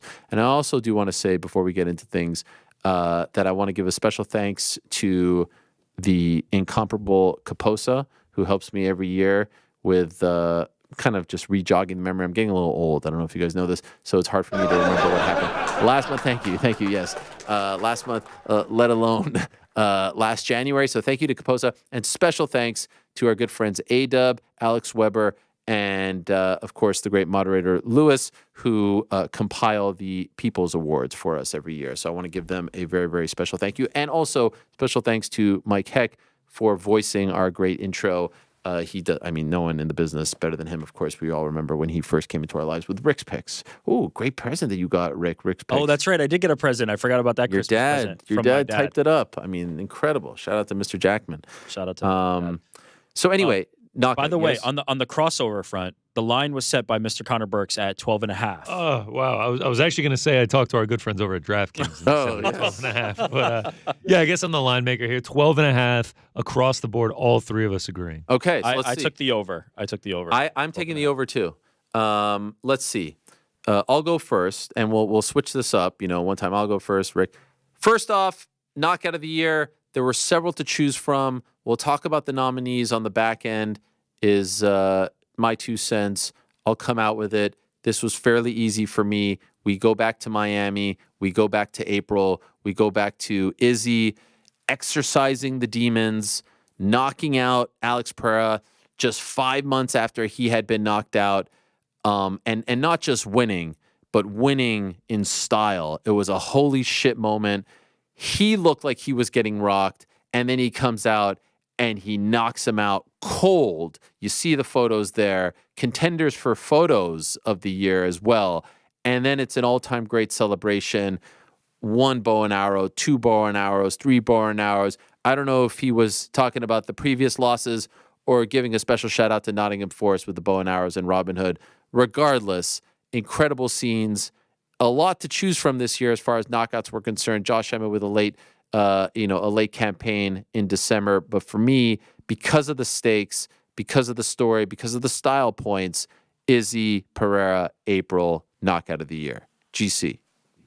Yeah, I'm going to have to agree with you on this one. You mentioned Josh Emmett and Bryce Mitchell. I think that might have been like the most impressive, the most insane actual like punch landed, but with the storyline surrounding it, everything going into this fight, Izzy being backed up against the cage and then to, pull the win out like that, and then the celebration, the speech afterward, has to be knockout of the year for me. Okay. Rick? Make it 3 for 3. The stakes, the style, the celebration, the one that you're going to remember when the year is over. Like, the Emmett knockout is great, and I will remember that one, but I will remember every moment, every second of that knockout, and then the celebration afterwards. It had to be Israel. Also, for Alex. Not taking anything away from the Emmett knockout, but if you flip the dates, if you put the Emmett one back in April and this one in December 16th, I don't think there'd be one person saying that it wasn't Izzy. Interesting. Yeah, that's true. You try not to be a victim. Yeah, I mean, it's very fresh in the mind. It was the last UFC event of the year, and it was just a hellacious, insane knockout. It was incredible. Some others that are obvious contenders. We mentioned Josh Emmett's knockout on the last event of the year. What about Justin Gaethje with the head kick against Dustin Poirier back in July to win the BMF title? Ishmael Bonfim's win over or knockout against Terrence McKinney, the flying knee back at UFC 283, all the way back in January of last year. Islam Makhachev's win over Alex Volkanovski. There was obviously some ground and pound there, but it was incredible stuff. Benoit Saint Denis' win over Matt Frivola at Madison Square Garden. Robbie Lawler, Nico Price, Drakkar Klose, Joe Selecki, Max Holloway, Chan Sung Jung, Edson Barbosa, Billy Quarantillo. Any others that I'm forgetting here? Manuel Torres, Nick Moda at UFC Vegas 75. Not in the UFC, Bellator, Patchy Mix, knocking out Raytheon Stotts. Yeah. That was an insane one. You shouted out Kaposa. He had an incredible thread of knockouts of the year. A couple that I had not seen until he posted them. Levi Carriel, that old Brave CF74, a flying switch kick. If you want to see these, you can go to Kaposa's thread. It's unbelievable. And then he had one from Road to UFC, Peter Danasso, another just insane knockout. So shout out to both of them, and shout out to Kaposa. The people agree with us as well. Izzy knocking out Pereira edged Emmett's win over Bryce Mitchell by 1 vote. Wow. Yeah. Makes sense, though. It makes sense. 2 incredible knockouts. Aspinall Pavlovich as well. Another great one. I mean, No? is there It was good. I don't think I have that even like top 5. I think it was just impressive what Tom was able to do. Yeah. I'm sorry, but Bobby Green's knockout was Nice. was a very Frankie, good one. nice. I don't know That was why good. we're Yeah, ignoring Bobby that. knocking out Grant Dawson. That was nice. I thought you were going to say Jake Paul knocking out Andre August. Yep. It's pretty damn I was amazing. keeping it to the to the MMAs. No, I get it. All right, so there you have it. Knockout of the year. We all agree. Yeah, there's one. That one is starting pretty a tracker. Right off the bat. Okay. Yes. Amazing. Let us move along now and go again. We like to start hot. We like to start with wow moments, highlights, things that people get excited about. Let's go to submission of the year. Always a tough one, I find, because there's a lot of different ways and that you could skin this cat. And I also feel like maybe no category more so than submission of the year stakes matter, because there's always some great submissions, but if it's like on the prelims of some Bellator card, does it matter as much as like a main event of a UFC pay-per-view? Unfortunately, no, it doesn't. Anyway, let's see where we land on this one. Rick, you go first. Yeah, for me, this one, much like Knockout, was actually quite easy because of the stakes, because of the submission of itself, because of how shocking it was, because of the technique, because of the execution. It had to be Alexa Grasso choking out Valentina Shevchenko. For me, some years and sometimes I'm going to lean more into the technique side than the stake side. But in this submission and in the knockout as well, for me, it had the perfect pairing of those things. And nobody expected Alexa Grasso to win, and nobody expected Alexa Grasso, if she were to win by submission, right? That we thought that the grappling game might be an area where Valentina Shevchenko was going to come away victorious or have the edge, and Alexa Grasso completely flipped that on its head. And then you have the memorable moment of looking at Valentina's face, the kind of line on her face that was created by how hard and how tight the squeeze was. The top half of her face becoming red. It was just an incredible moment, an incredible upset. One of the moments that I'll remember this year for sure. Alexa Grasso's submission over Valentina Shevchenko was my selection. GC? Yeah, as Rick said it, I mean, the stakes, what she was able to accomplish with this, I'm going to have to agree with him. The fact that she became, I believe, the first woman to ever submit Valentina Shevchenko, snaps a 9-fight winning streak over the course of 5 years, was down on the scorecards going into round 4, cashes as like a plus 600 underdog. There was very few people that thought she was going to be able to accomplish this. For me, it was also a no-brainer. Submission of the year, Alexa Grasso. I agree as well. So we're 6 for 6 here. UFC 285 back in March. The big story was the return of John Jones, but Grasso, who may come up again as far as upset, maybe female fighter of the year, to submit Valentina Shevchenko to break that streak, especially being down, was pretty damn incredible. And what a moment afterwards. Another contender as well for feel-good moment of the year. Her afterwards, very emotional. That was great stuff. The people agree with us as well. Valentina Shevchenko's win over Alexa Grasso's win over Valentina Shevchenko sweeps. Others that come to mind, Mr. Shavkat Rakhmanov's submission against Jeff Neal, John Jones, Cyril Gane, Damon Blackshear against Jose Johnson, Davey Grant, Rafael Sunsao, Diego Lopez, and Gavin Tucker, Volkov, Tuivasa, Myra Bueno Silva, Holly Holm, Patchy Mix, Sergio Pettis was an incredible one as well. Kevin Holland, Michael Chiesa. Any others that you guys want to mention? You mentioned Davey Grant, Rafael Sunsao? Yep. Yeah, that was my one that I was considering, just the way that he was able to get that. But other than that, this was pretty much a no-brainer for me. Yeah, the stakes really, I think, separate it. This was a no-brainer for me, but the most interesting part of this category for me was like my number 2 was John Jones, Cyril Gane, which had happened right after this. Yeah, like, crazy. They're back-to-back. The 2 submissions that I rated the most highly this year were back-to-back. Because that performance by John in any other year, coming in there and just smoking Cyril Gane after that long away in a year, is probably going to be up there and might have even been an eventual winner. So yeah, just crazy that they happen back-to-back. All right, so I found knockout and sub pretty easy to come to a winner. Seems like the people agree as well, although knockout was pretty darn close. Let us move along now to breakout fighter of the year. And this is a very interesting one. And again, it's one of those where interpretation matters. To me, it's someone who broke on the scene, who is in a much larger spot with a bigger platform and a bigger spotlight on him than this time last year, or her, someone that broke through and is now one of the faces, one of the stars of the sport, who had an amazing year and is now just a real player in the game. That, to me, is Breakout. Now, some people view that as a youngster who is now, on the verge of being a contender. Some people view it as someone who got over the hump and became a champion. Curious to see where we go here. I think this is one where we may disagree. GC, you go first. Yeah, this was the first one that I kind of struggled with, but for all of the reasons that you just mentioned of what makes a breakout fighter, I'm actually not even going to go in the UFC. I'm going to head over to Bellator. Wow. I'm going to go with Mr. Patchy Mix, Love it. Bantamweight Grand Prix champion, and now the Bellator Bantamweight champion. Picks up 2 massive wins, one by vicious knockout we mentioned with Raytheon Stotts earlier, and then finishing Sergio Pettis as well. I mean, now you have people talking about him potentially being the best bantamweight in the world. I think our very own Shaheen Al-Shadi wrote an article on it on MMA Fighting. I think in the MMA Fighting rankings, he got 4 first-place votes for best bantamweight in the world. It feels like he was always viewed as a really good fighter. Now he's viewed as a great fighter heading into 2024. I love that one. And it's good to see someone outside of the UFC get the love and the shine. I think that's very important. And, I'm very curious about his future, right? With, the PFL not having a 35 division, does he stay in quote-unquote Bellator? Does he go over to PFL and they start a tournament for him? He just won the $1 million. Does he go for another $1 million? So I like that one. Patchy Mix can make a very strong case for being one of, if not the best bantamweights in the world. Unfortunately, we'll never truly find out as long as he is in Bellator/PFL. But what a year and some great finishes as well. Rick, what do you have?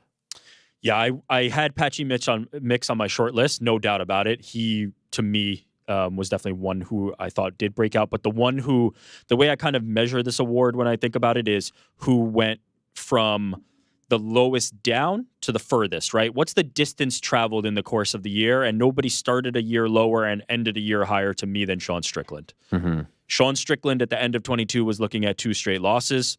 Felt like he was completely out of the mix. One of those losses was being knocked out by Alex Pereira. Felt like he was just completely out of the mix.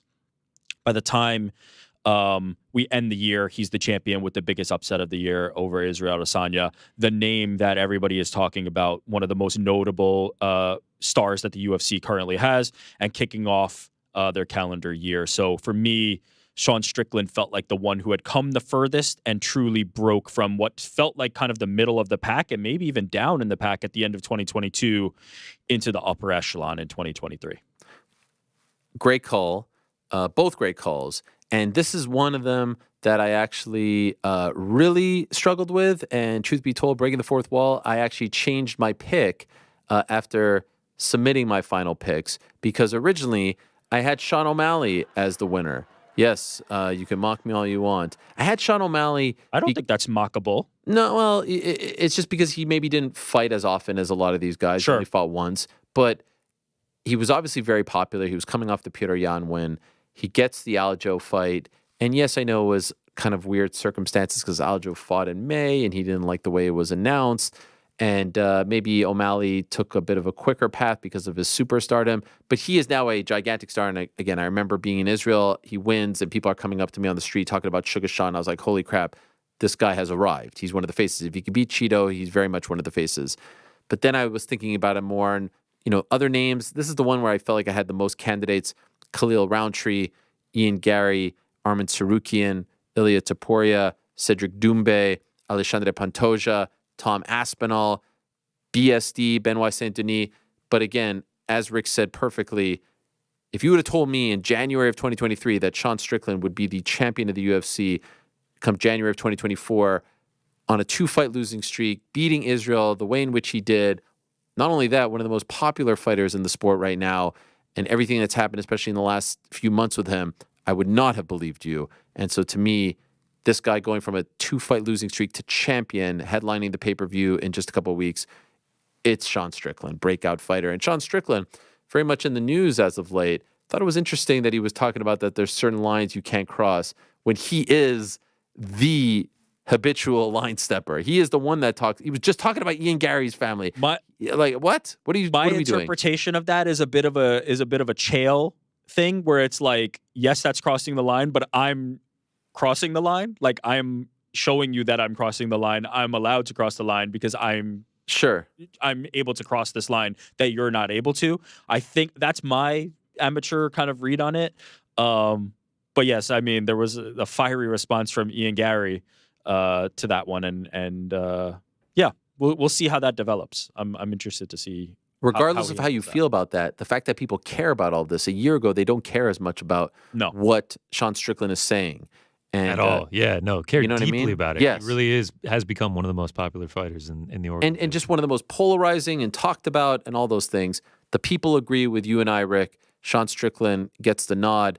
Others that got the nod from the people, BSD, Diego Lopez, Dricus Duplessis had a Trickus very was on my list for sure. yeah, had a very good year. Jack Della Maddalena, Alexa Grasso, you can make a strong case for her as well. Yes. Joe Pfeiffer, Aaron Blanchfield. Man, no love for old P Mix, huh?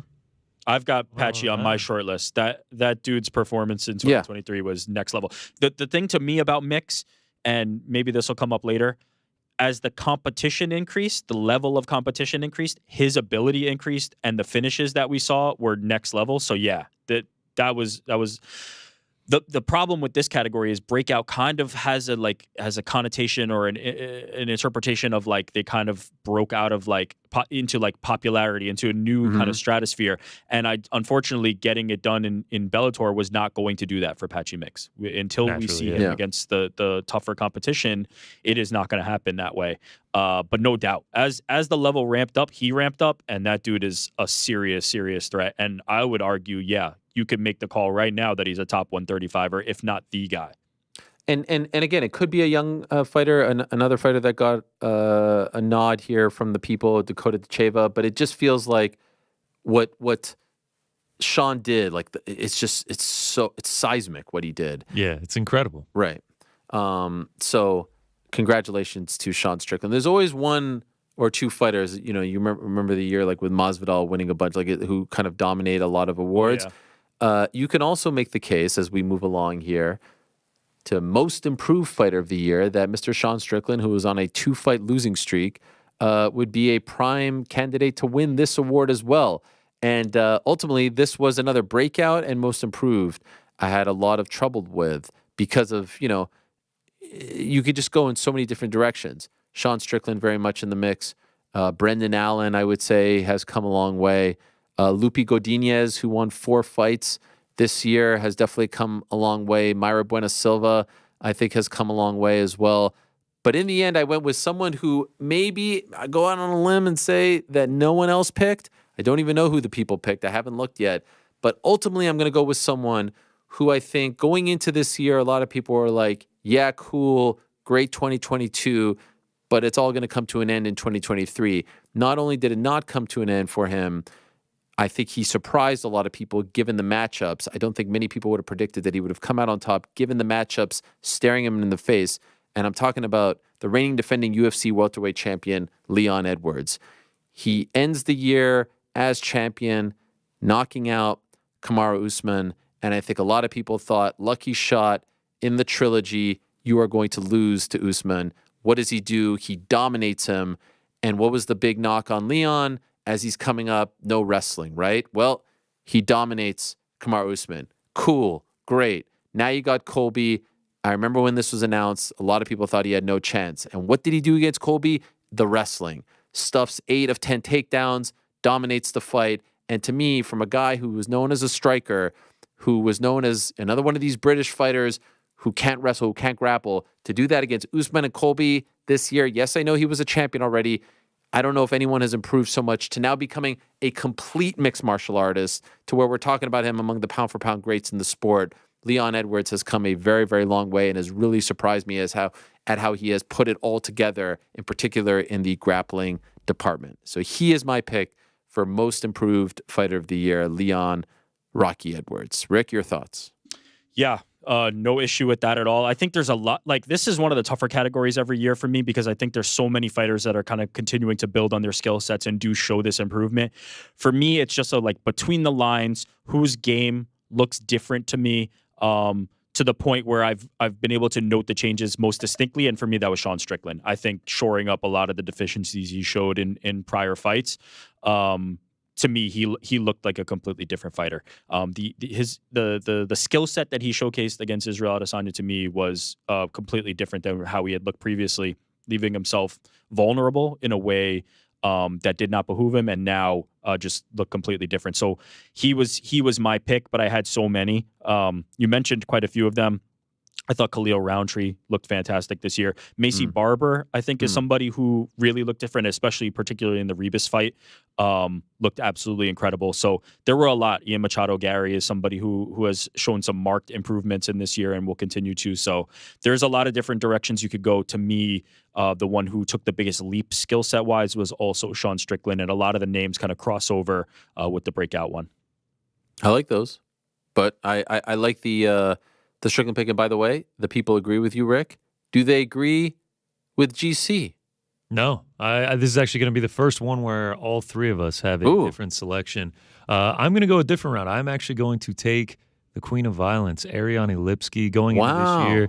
She had lost 3 or 4 and not just lost those fights. She had gotten finished in those 3 losses. You had to think that, if it continued on that trajectory, she was likely going to get cut from the promotion. Comes in this year, goes 3-0, is a sizable underdog in every single one of those fights, and then finishes it with a bang, finishing Casey O'Neill on the last UFC card of the year, and now finds herself in the top 15 in the UFC rankings. So to go from not looking great for her UFC career, finished in 3 of the last 4, to go 3-0 and finish yourself in the top 15. It doesn't get much better of a turnaround than that. Okay, I like that one. Wasn't necessarily on the radar. Other people who got the nod from the people, Leon Edwards did get a nod, Dricus du Plessis, Pantoja, Diego Lopez, Cody Garbrandt could definitely be a comeback of the year candidate. Bobby Green, shout out. Justin Gaethje, Johnny Walker. What about Veronica Hardy coming back and looking so good? That's actually Veronica Hardy's a really good one. That is a really good one. Sugar Sean O'Malley, Song Yadong, Mike Perry, JDM. What about Francis Ngannou? Yeah, it doesn't really qualify. It's like, what is it? Different? Went to a different sport and had a great performance, but that's not really like. The Diego Lopez one is weird too because he's like a newcomer. Yeah, he's debuting on the scene. All right, well, let us move along and talk about Coach of the Year. And perhaps one of the fighters that we just mentioned, Coach, is going to win this award. I would say this is one of the easier ones for me. Again, some you bandy about, some you mull over, some you worry about, some you stress over. This was not one of them. And in the past, it has been one of them. But to me, there was only one person who stood above the rest. Rick, you can go first on this one. Coach of the Year, take it away. Super easy for me, Eric Nixick. What he was able to accomplish with Sean Strickland and then Francis Ngannou in the boxing realm made it a very simple choice for me. And I think I saw an interview with him recently saying that he was very well compensated by Francis Ngannou for that, and well deserved on that effort. Just 2 of the more incredible performances, not even just of the year, like in history. Like Sean Strickland's win over Israel Adesanya, I think will be remembered for a long time, as will Francis Ngannou pushing Tyson Fury to the absolute limit. So for me, it had to be Eric Nixick. What felt like a no-brainer for me this year. What a year for that team. And shout out to Dewey Cooper as well. So what a year for that gym and that team. GC? No brainer. Been stamped since that Ngannou fight. I mean, after what he did with Strickland and then the assistance that he gave in that Ngannou boxing camp, it for sure got to be Coach of the Year. Absolute no-brainer. Maybe the easiest one of them all. He wrapped it up with Strickland, and then it was a cherry on top with Francis. And of course, I'm happy you mentioned Dewey Cooper.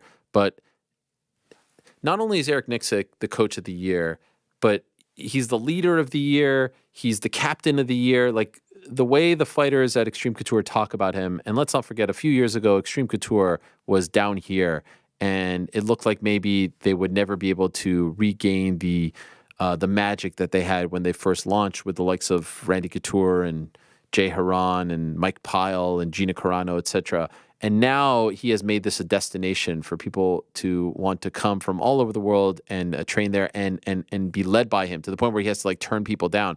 And I know that's not necessarily uncommon, but he just seems like the kind of guy who's, when he tells that story about like only the people in this room believe in you, Sean. Like, that's a leader. That's a guy you want in the foxhole with you. That's a guy that you want having your back no matter where you are in the world. And yeah, that clip of him talking to MMA Junkie about the like, it's just, he just seems like a salt of the earth kind of guy, in addition to his skills as a coach. And then his story about being the football player and being kind of like the tackling dummy for the guys when they started the team, and how far he has come.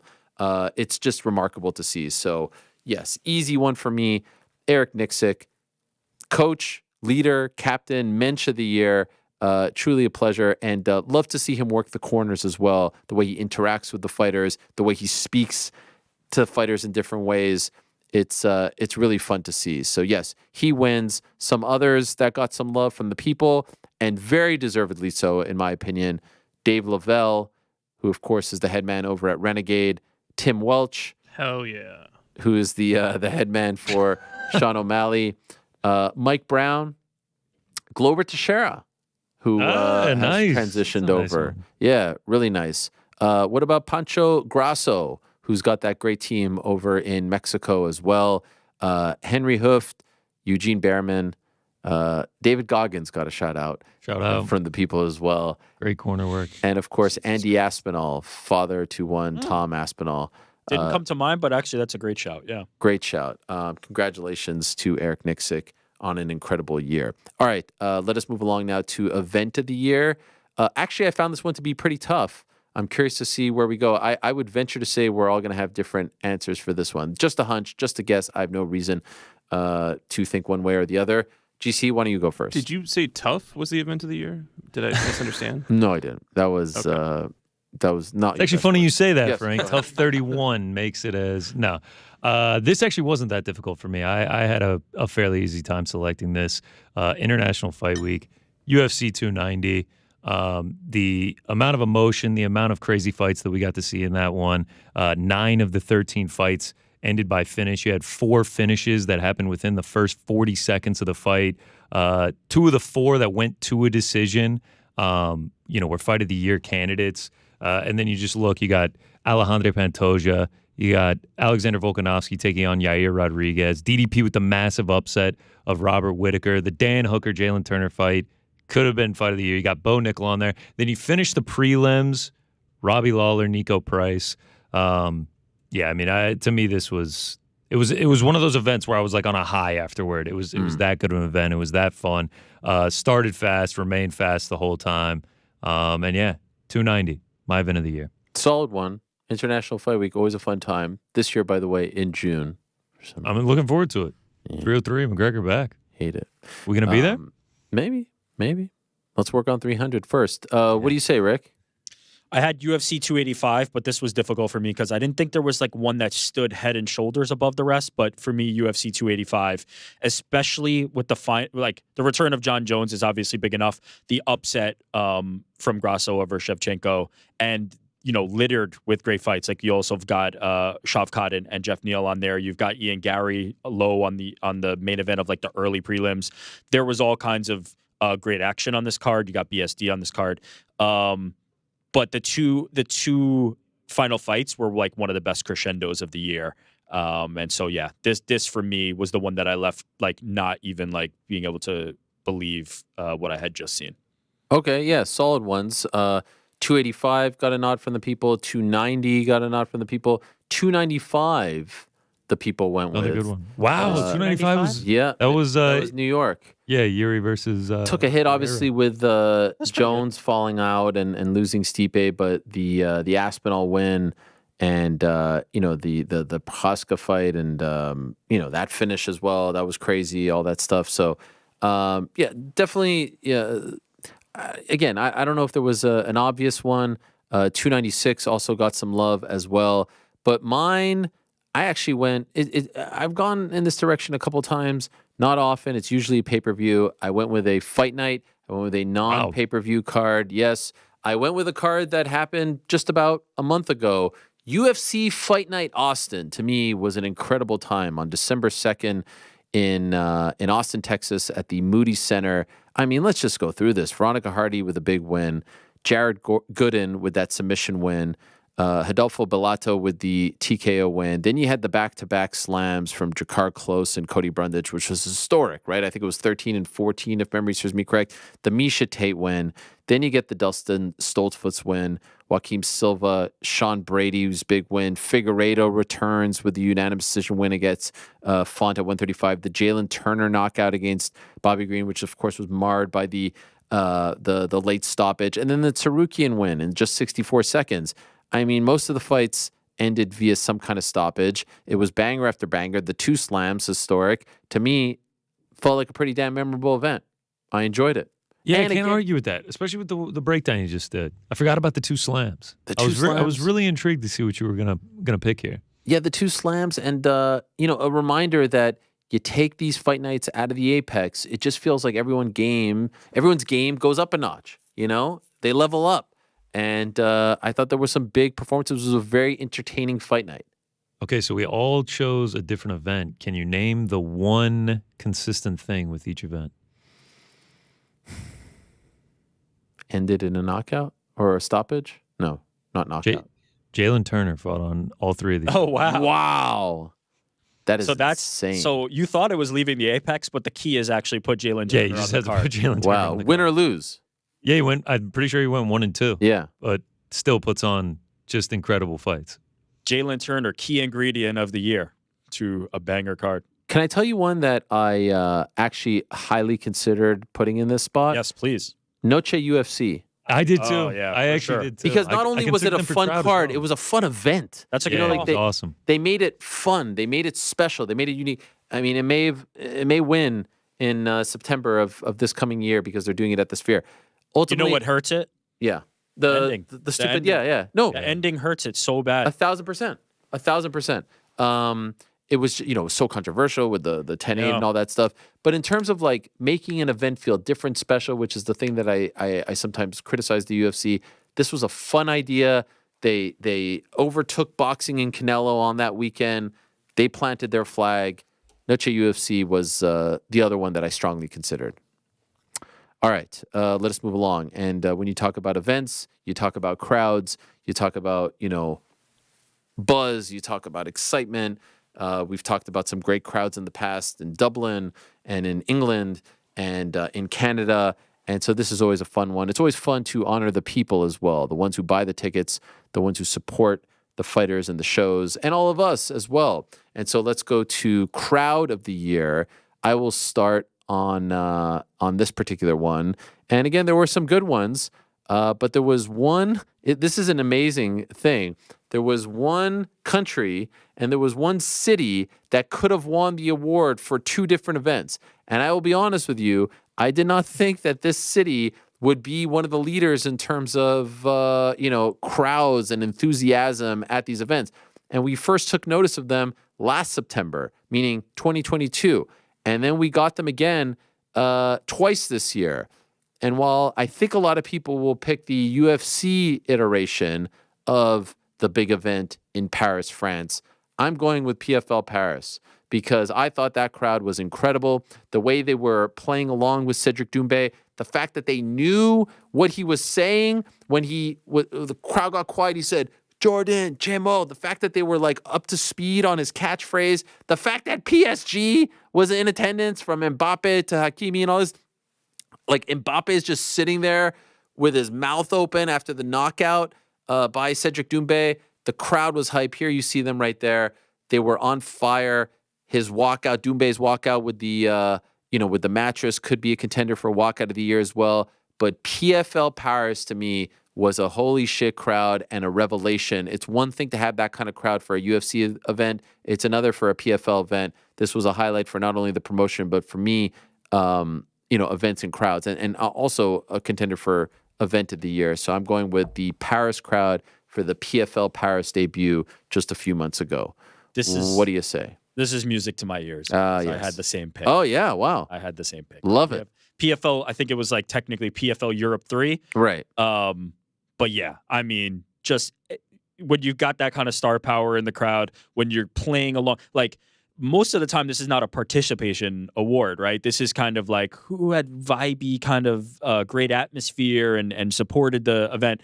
these people participated in this event thanks to Cedric Doumbé, and just took it to the next level. So yeah, like you mentioned, Noche UFC. I had Noche UFC number 2 here because I thought, again, there was like participation in this, right? The energy was shared between the crowd and the performers. That was my number 2, but for me, PFL in Paris set it off. So yeah, that was my crowd of the year as well, and I'm glad you picked that. Love it. GC? 2 up, 3 down. I'm going to go ahead and agree with you guys. Wow. I also went with that PFL card. I watched back a lot of the things from this past year as I was going through my selections and just rewatching that walkout from Doumbé and then seeing Mbappe and the rest of the PSG squad in the crowd. I'm with Rick, man. The way that they were involved was bar none. I mean, no one was topping that. It was incredible. And I actually like that you mentioned the love for Paris because my number 2 was actually UFC Paris as well, and then followed by Noche UFC. But yeah, I ended up deciding PFL Europe 3 in Paris, headlined by Cedric Doumbé. Yeah, the 2 Paris ones were the top contenders. Noche UFC was a great one as well. The people agree with us on Paris. They don't agree on the event. Oh, okay. I was about to say, I would have been surprised if they did. They gave it to UFC Paris. Because they also probably didn't even see it because That's true. nobody in That's the a great US point. could watch the Yeah, fight maybe card. I didn't even see it. And then when I rewatched it, I was like, wow, this was a great crowd. Yeah, that is a great point. UFC 284 got a nod, 292 Singapore got a nod. Oh, yeah. Yeah, that was a great in one. August. More on them in a moment. Austin, 296, Yep. 295, 293. Even No Montreal. Apex love? What? I said no Apex love? Nothing Yeah, for it was the Zuckerberg UFC one Apex there? Yeah, imagine. 74? KSW Coliseum 2, no love, 50,000. That should have gotten a nod. I regret to say I should have put it in event of the year because that was pretty damn amazing.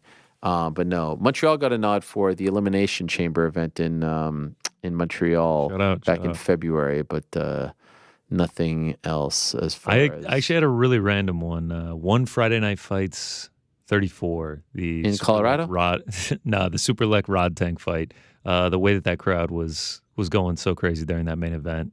I gave him, a little honorable mention. I like that.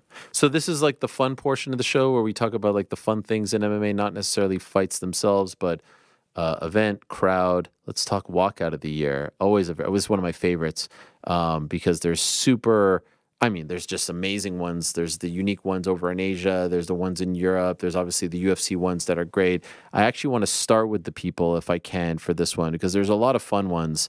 Sean O'Malley, you are what you say. It's a soup. That was amazing. No doubt, incredible. Wonder Boy coming out with Tenacious D was incredible as well. That was just amazing. Jack Black. And I mentioned Cedric Doumbé with the mattress. And for me, those were all great, but it came down to 2. I'll lead off with this one. It came down to 2. It came down to Englishman in New York, Tom Aspinall. Oh, I'm an alien. I'm a legal alien. I'm an Englishman in New York. I loved it. I loved it because it was playing to the crowd. It was playing to the moment. It was playing to the the stage that he was on. But ultimately, I went with this one because, and it's a bit cheating. It's not just walkout. It's walk in and walk out. It's the Korean Zombie. It's the Korean Zombie, and there was nothing different about this walkout as far as what we've seen from him over the past decade. But it was just the emotion, knowing that it was likely the end, and it was the crowd behind him, and it was close to home. It wasn't in South Korea, but it was close to home. It was close to South Korea. It was in Singapore, and it's the crowd getting behind him. And he's one of the greatest guys in the history of the sport. Our interview with him before coming back, we did that pre-tape with him. He's just so nice, and he's so beloved, and everyone loves him. And the scenes with his wife afterwards in the hospital, and then the way they serenaded him on the way out despite the loss. We actually have some video of this. Look at this.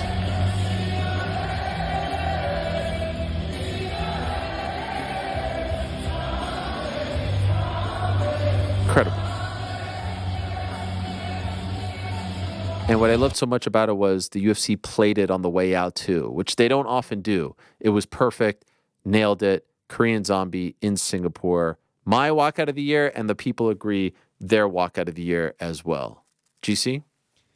Yeah, hard to argue that, man, especially when he gets the walkout after going out on his shield like that, ending the career, just saying he's just going to chuck him in round 3 and someone's going to fall. Unfortunately, he was the one that ended up falling, and then he has that incredible walk out of the arena. But I'm actually staying in Paris, and I'm staying with the PFL. It's what you mentioned, the Cedric Doumbé. When you walk out and before you even get out there, your recorded voice or you have a microphone in the back or whatever it was is coming over the speakers, and you have the entire crowd chanting with you. Then the music hits, and you head out with a full-size mattress. He's not holding like a sign or anything. He has an entire mattress painted Bon Nuit, Good Night, Jordan, written on it, and the crowd. And then not only that, he does this incredible walkout. And then when he gets into the actual octagon, they're about to face off, and he's like, hold on, quiets everybody down and starts the chant up again. I almost feel like that's an extension of the walkout in of itself. That's got to be the walkout of the year for me. It was incredible the way that he had control of that crowd. It was a thing of beauty. No, it was amazing. Very hard to choose. But again, they're all great. There's really no loser here. Rick, do you agree with me? Do you agree with GC, or do you agree with none of us? I need say no more. GC said everything. Cedric Doumbé. We actually have it with the walkout of the We have got it. the footage, yeah. Look at this. Love the lights. I mean, does he have a microphone? Like, is this recorded? Yes. It's just amazing how they all were responding to it. They're saying you're dead in French, Yes. right? Yes. They're saying Imagine, that. Gosh, imagine this. Imagine being him. Jordan. Imagine being him. And not only that, I mean, it's a regional fight at best. Like, no one really knew, with all due respect, who Jordan Zebo was. He's carrying a mattress. Yes. Is the mattress sponsored too? Is that like a law firm sponsorship or something? Yeah. I mean, that's incredible. Guy's amazing. I can't wait for him to come back. I mean, if you watch this and then you see him knock this dude out in 9 seconds and you're not excited for his next fight, Well, the stage is set. I mean, you're sleeping on the I saw some people when we were talking about in the YouTube chat, shout out to the chat, saying like, oh, how could PFL Paris win this award for crowd of the year? There's 100 people there. Does that look like 100 people to you? Yeah, 100 people. Yeah, Kylian Mbappe was one of those 100. Yeah. So if we're doing it by net worth, Yeah. his net worth Right. is worth the And rest of those arenas. And Hakimi's in there. Well, his net worth is probably with his mom. You know, Hakimi is there. Sure. I mean, if we're talking numbers too, then it's KSW Coliseum too. Come on. Yeah. No, that was a special moment, and he controlled that crowd from start to finish. Although I had Zombie number 2. Another Oh, for one, sure. Volkanovski at UFC 284. Oh, yeah. According to our very own Jose Youngs, like he said, it was one of the loudest atmospheres he's ever been in, completely deafening, and I'd believe it. So yeah, Volkanovski in a homecoming performance at UFC 284, I think was probably one of the walkouts for sure. No doubt. Some others that I didn't mention, Alex Pereira with the bow and arrow Oh, yeah. has become a staple for him. Volkanovski, as you mentioned. Robbie Lawler before his retirement fight at UFC 290. Leon Edwards. John Jones coming back was really nice as well.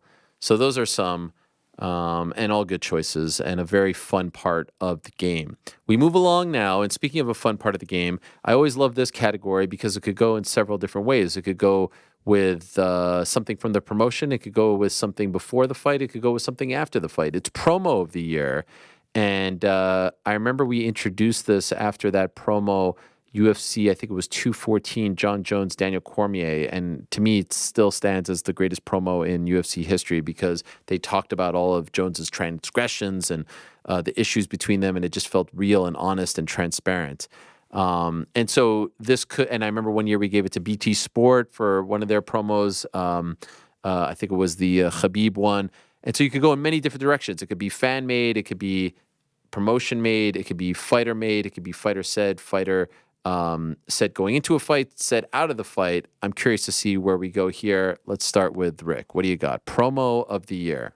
Yeah, I had a lot of different options. I didn't know quite which direction to go. But I ended up just kind of keeping the train going and going with Cedric Doumbé in the cage, cutting promos on Jordan with the help of the crowd. So ultimately, my promo of the year is like Cedric Doumbé in the cage, taunting his opponent. But I did go, like, my second place, I'm not going to say it just in case either of you guys used it, was a more traditional, like, trailer promo style thing. But when I think of this award, I think like we can pull from like what's like trash talk promo, what's like, and to me that was like the highest possible level of it that you could possibly do. So for me, it was Cedric Doumbé's cutting a promo on his opponent before the fight even started. Cedric Doumbé is cleaning up. Listen, I was going to say Doumbé was active for like 9 seconds. minutes and 12 seconds from the start of his walkout to the time he knocked that dude out, and he just won 3 awards off that. Incredible. Solid. Did you agree, GC? No, that is actually not what I went with. I went with a more traditional promo. It was from UFC 286. It was the Leon Edwards, the cover of Mad World, the highlighting of the head kick. Looking forward to the rematch with Kamaru Usman in London. That was one that gave me chills. It was that good. So yeah, Leon Edwards, UFC 286. I think it was the UFC that put it out. I believe it was officially on UFC Europe's Twitter account. Mad World. That one? Yeah. All around me. All Yeah, there you go. $5 if you can name who sang it. I feel like you've asked me this question before. Probably have. God, I'm No, I don't know. predictable. I don't know. Tears Do you for know? Fears. Tears for Fears? Yeah. I love it. All right, those are great ones. And I saw a lot of people picking the Leon Edwards one. I disagree with both of you, though, in the end. To me, it came down to 3, believe it or not. And I do want to give a special shout out because we've mentioned it on this show many times before. But I'm trying to stay true to what this is, the MMA Hour Awards, because people get upset when we venture off. I do have to give a special shout out to our good friend Alex Haynes over at Matchroom, because I think no one in combat sports produces promos like him. We've talked about the promos like the Wes Anderson inspired one in Monte Carlo and the Devin Haney Regis Prograis one. I mean, they're absolutely killing it. They're killing the game right now. But in the end, I wanted to keep it to MMA, so it came down to 3. One traditional, one traditional, and 2 someone non-traditional. The traditional one, which didn't win but was on my honorable mention list, was the KSW Baywatch promo. Oh yeah, had to be. Had to be. Back in July, when I tweeted it, I wrote promo of the year ? Because it was so good. I think we even have it. Yeah, let's run it. We have it was just that good. It was incredible that they recreated all of this. This is high level cinematography right here.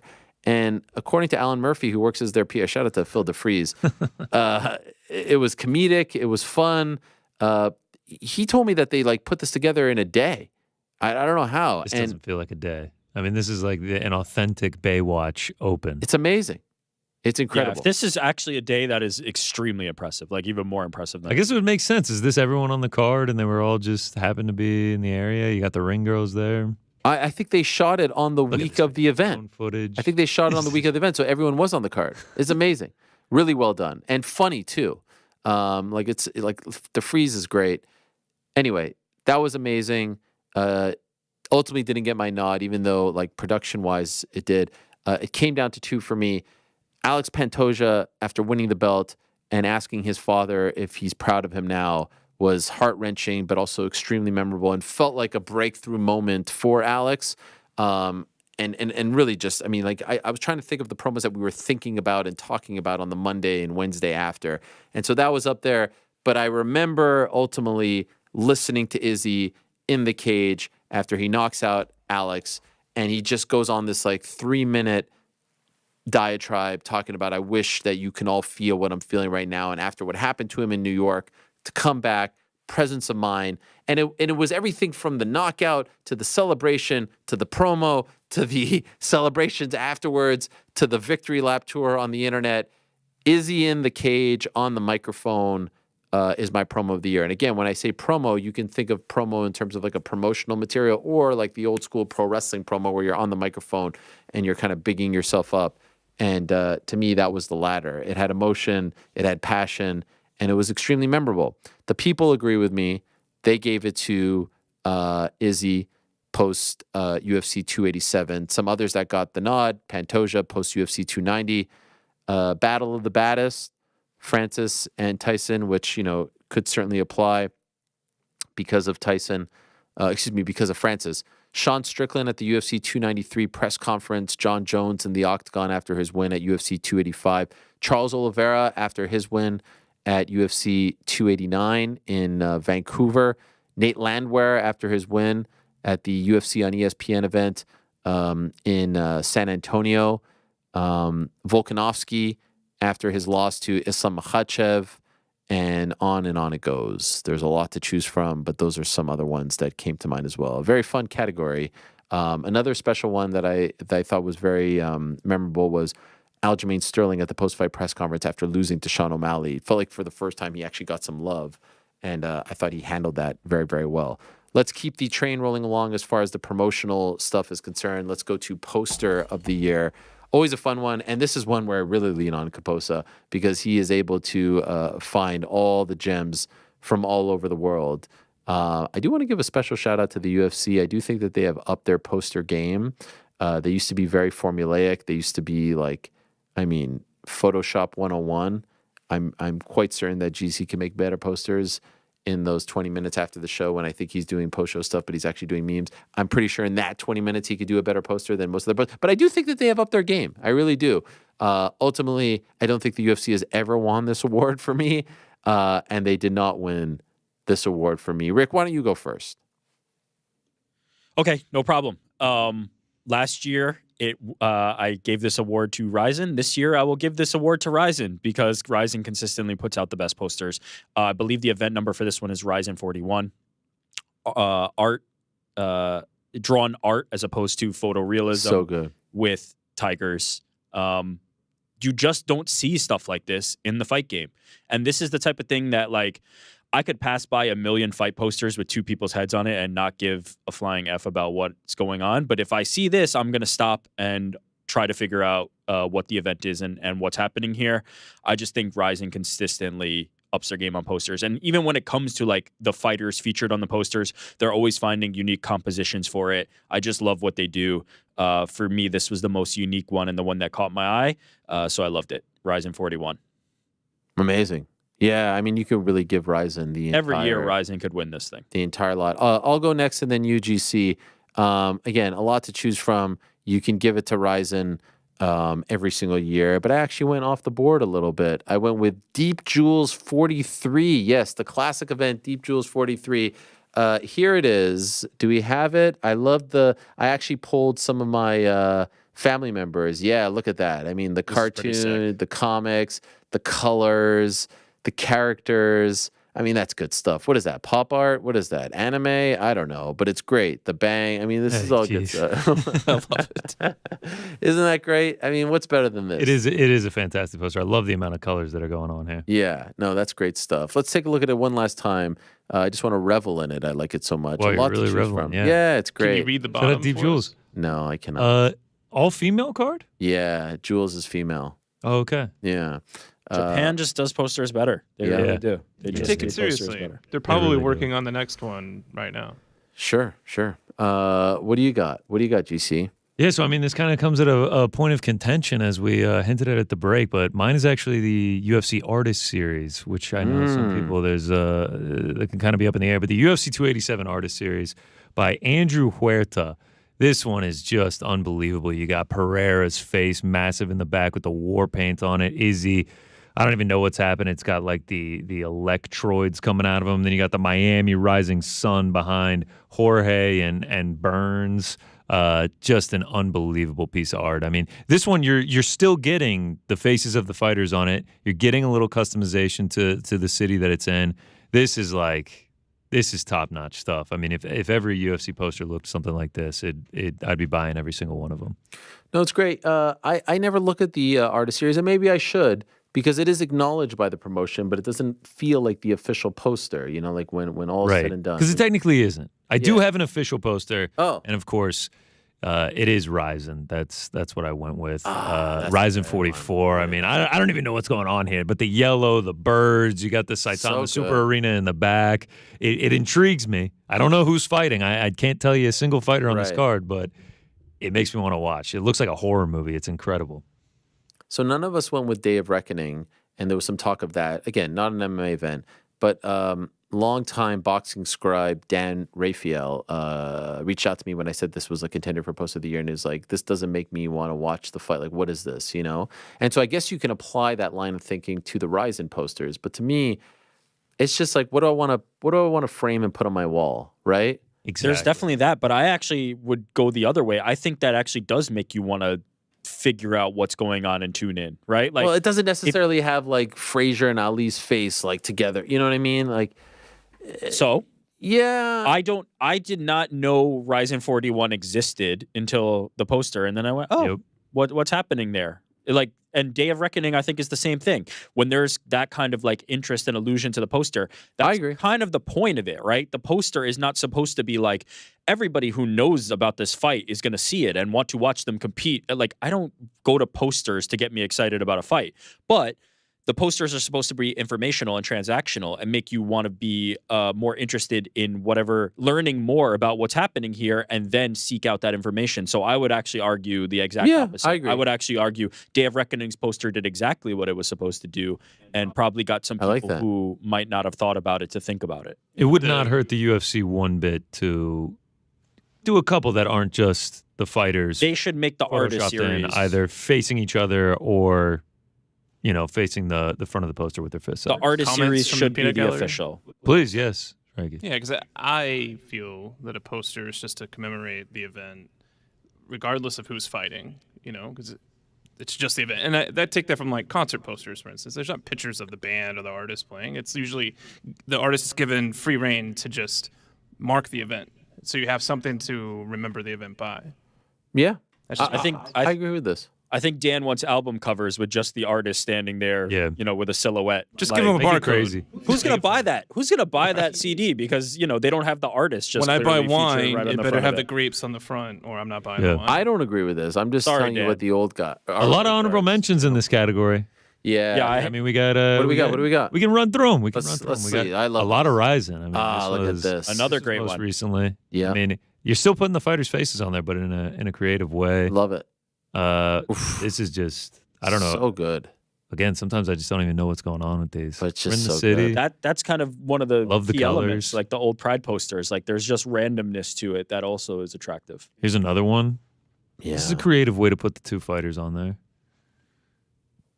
Another one coming out of the. This is just an ode to Incredible Rising painting. posters. I thought about this one because I really love the yin and the yang. Yeah. No, I just have all the Rising posters. From Yeah. here. But here's another artist series one. Oh Ooh, yes, that's this was my third place. My second place was the one that GC ended up ultimately choosing, the 287 artist one. But I really like this one. I Zinski really like official, this one. Shout out to 288. Zinski. This was a UFC official one that, in my opinion, was the best of the year. I loved this Ah. one. Pound for pound. Yeah. You have them That is fighting in good. the bottom. The That is gold, clean, That is simple. clean. First time in UFC history. Another good UFC one, Jacksonville. I like the colors on this I one. hate that box at the top. I hate the Fight Night box. Hate it. It's kind of synonymous with it, though. I hate Put it. it on me. This one doesn't have it. 288 actual poster was pretty Like good in that? my Yeah. opinion. That's I like nice. this one. Johnson Marias 3. Love a good drawing one. Is that an official? I don't think it's official. Yeah. You love the officials, man. I do like it. I mean, do we can like still it. order the side ones. By the way, UFC should just use the artist ones. They're Oh my always better. gosh. Use the Can we artist. go to series. Can we go to a couple artist ones real quick? Yeah, go ahead. Go ahead. This is Yeah. 294. This is great. Yeah. Rio Strato. I mean, this is That is This is amazing. top notch stuff. I don't know why you wouldn't want this as the official poster. Our guy, Yeah. Galong, baby, and he had to make this change late. 'cause Oh, right. This was the not Jones. supposed to be the main event. Yeah. Yeah, and the man. Bellator, Legends Live On. Oh, I forgot about this. Yeah, that was cool. Technically, it wasn't the official one, kind of just like a Right. promotion. PFL, World Championships, nice another one. drawing one. Now we're getting into the weeds. Black Combat in South Korea, Oh, yes. going off of, Oh, Parasite. Parasite. Love Love that. that. That is incredible. Legendary ACA one. Oh, yeah. I mean, this one looks like a. Lord I of mean, the this should Rings really or just something. be the. I know you've called the social media user the this really is the Kaposa Yes. category. What, the Yes, poster? honestly. Yeah, the That- posters. No. I mean, these are like Kaposa is the hero for this. That Road was- FC. I don't even know. Like the fact that I'm 100% sure Kaposa watched this. Wait, is what so makes it even see, I'm not understanding. Kaposa told you about these ones? Yes. Oh, okay, got it. He's Invasions of the Body he's the Snatch guy behind it catchers. all. You think I remember all of these? I mean, this one. You were watching Flex Fight Series? He was live tweeting Flex Fight Series. This guy, crazy. Unless I'm mistaken, and hopefully Caposa doesn't kill me for this, I think like every week he does like a what's on and has all the posters like on the website. So like he has a backlog of these somewhere. No, he's a true walking encyclopedia. What a legend. It's really incredible. The fact that he doesn't have 1 million followers for what he does is, I mean, the service. 1 million, 1 trillion, everybody. A couple of good boxing ones. Shout out to the boxing fights in Saudi Arabia. Of course, Day of Reckoning. Then the alternate Day of Reckoning. There's a lot of good this ones one I think was the better one, if I'm being honest. I even this love one was this all time, dude. I love a drawn. I just love like an actual artist. Yes, me too. Rather than it changes everything. Photos. All right. A lot of good there's ones, man. The Poster of the Year award. Okay, let's move things along. In the same sort of vein is the Photo of the Year category, one of our newer awards. We've been doing it for a few years because these are iconic. Of course, we've talked about immortalizing photos on our walls and whatnot. A lot to choose from here. I suppose I'll go first. I thought of a couple. There were a few that came to mind. For a moment, I will say, a brief moment at the beginning, I was thinking of Francis Ngannou standing over Tyson Fury, and it's actually a photo that we have on the wall right over here. But again, I really wanted to keep this to MMA, and technically that wasn't an MMA fight. I thought of Israel Adesanya with the bow and arrow. We just showed some of them at the top when we were talking about Knockout of the Year. Not only the bow and arrow, but just the celebration afterwards. I definitely thought of that one. And by the way, I do want to mention the photographers. So Ngannou standing over Fury, Justin Setterfield, Izzy's bow and arrow shots, Jeff Batari of the UFC, who does such a great job.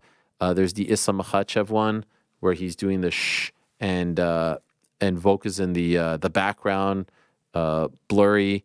That's the one from after he knocked him out.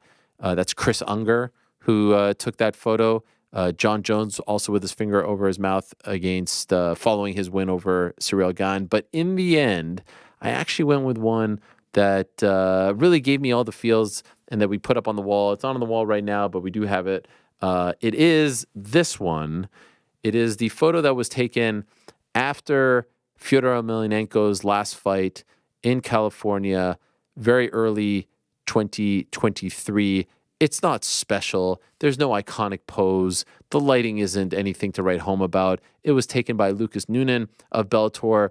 But because I love this moment so much, because I love that they invited non-Bellator / Strikeforce fighters, that there's, everyone from Rampage to Dan Henderson to Hoist Gracie to Chuck Liddell to Matt Hughes to Mark Coleman to Dan Henderson, who I just said twice, I believe.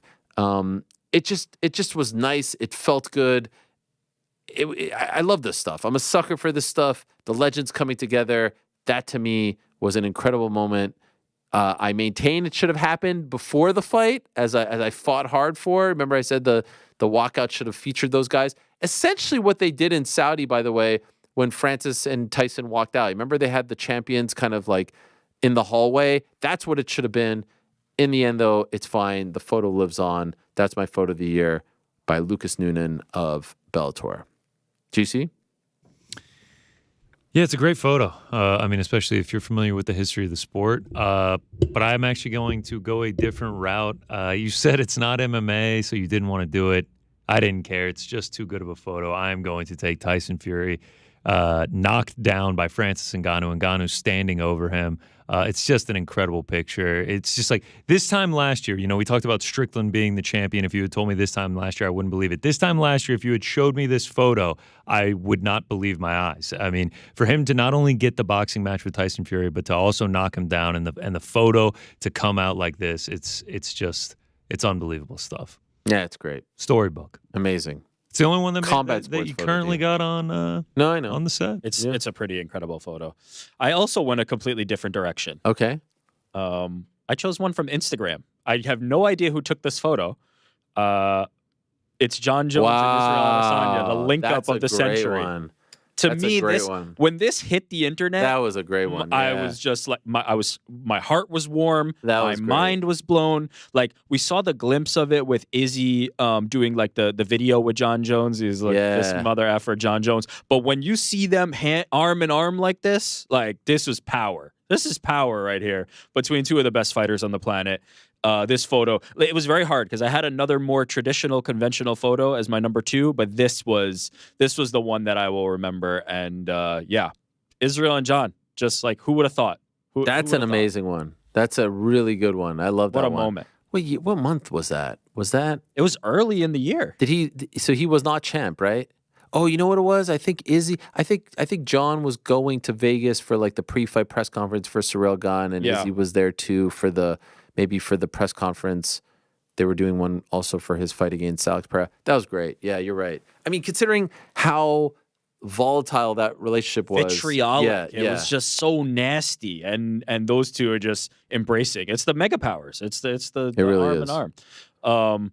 Do we have a moment for some other ones? Yeah, go ahead, Please, please. Because you covered a lot of them, but there's one that I feel like I need to call out, and it's hopefully we can get to it. Let's see. Let's start going through some of these photos. Okay. Oh yeah, sure. I mean, this one from UFC 286, Rafael Fiziev against Justin Gaethje. That's Jeff Botari taking that one. Absolutely fantastic shot after a war. This one, Ishmael Bonfim after knocking out Terrence McKinney gets up on the cage. Buda Mendez taking that one. Cooper Neal getting this shot of Sugar Sean O'Malley becoming the bantamweight champion. So good. Our very own Esther. Oh, Shout yes, out. that's a great one. I mean, almost got my photo of the year. Again, So not good. technically MMA, but I mean, it's an a MMA move. fantastic one. It's an MMA fighter too, so I think Yeah. that. Please tell me Dylan Dennis on his back is here. I should have snagged that one. I actually didn't get it. A couple other that you mentioned, Izzy with the bow and arrow and all the emotion coming out. Islam walking away after the win. This one, I actually don't know who took this one, but That's a it great was on a fantastic account, Fight Picks Go Hard. You should follow them. They always give proper credit. But, I mean, this one of John Jones is unbelievable. Leon before the rematch. This was my number 3. This was my number 3. Man, yeah. Gun out. Back in March. All Fuck, that's time. incredible. That is such a sick photo. Such a sick photo. Just Another standing there, unbothered. another alternate universe one. This is my number 2. This is Oh, my number 2. Oh my God, these are great. Perry. This is an amazing trip down memory lane. Yes. Shout out to my boy Phil Lambert. Oh my who God. shoots BKFC. He's the man. But I mean, this is So good. like It's alternate like- universe. yeah. GC described it perfectly. What is Feldman is like, please. Loving it. God, Are you yeah. kidding me? This Yes. guy's heart was beating at a million beats a second. This was like his dream come true. He's got the belt over his Yes. shoulder. It's unbelievable. Strickland Yeah. letting Izzy have it at the end of the fight. Shavkat with the choke out of Jeff Neal. And Jeff Neal had some fun with this one as well, tweeting it out afterward. Just how crazy of a picture it is. Great year in photos. Yeah. John Jones. This Really? technically wasn't a photo. This was from the broadcast. Oh. But obviously Ciryl Gane's sitting there afterward. Another one from the broadcast. Gotta shout it out. Norman Dumont, Chandler, all time. This is an all How time. do you, is this because of all rhyme. the memes you have, bookmark? Is that how you have Oh, all I mean, we these? could have gone for days. We Yeah. could have gone for days. A big shout out. The Caposa of photos is Fight Picks Go Hard. They are consistently putting out great stuff all year round. All right. Well, those were great. There's nothing more to add there. I was just thinking, is it time that we add meme of the year? Because It's not We bad. might have to. You know? Not bad. Might have to. maybe for next year we add that one. We don't have meme of the year, but this is when I take a bit of a step back and let the boys drive the train because we do have social media user of the Yes. year. A very at This- times this- polarizing. This caused some consternation. Yeah. Let's just say I've struggled with this, but Okay, here it is. This is your pick. And I- Only Rick weighs in on only this one. I'm giving this, and obviously you have to imagine that I conferred with Caposa on this because the actual title of this award is the Caposa. Don't forget that we have changed. While it says Social Media User of the Year, we have actually changed the name of this award to the Caposa in honor of the man who runs MMA social media, Caposa, and is just a valuable resource to us all, the man. There's one man out there who is making a positive impact in the community. There's one man out there who is changing like the lives of small businesses, is creating incredible positive content, and is just like has become a superstar overnight and shaped the landscape of social media. And that person did not win the award this year. The award this year went to Dylan Dennis. Wow. Because it had to go to Dylan Dennis. Because it had to.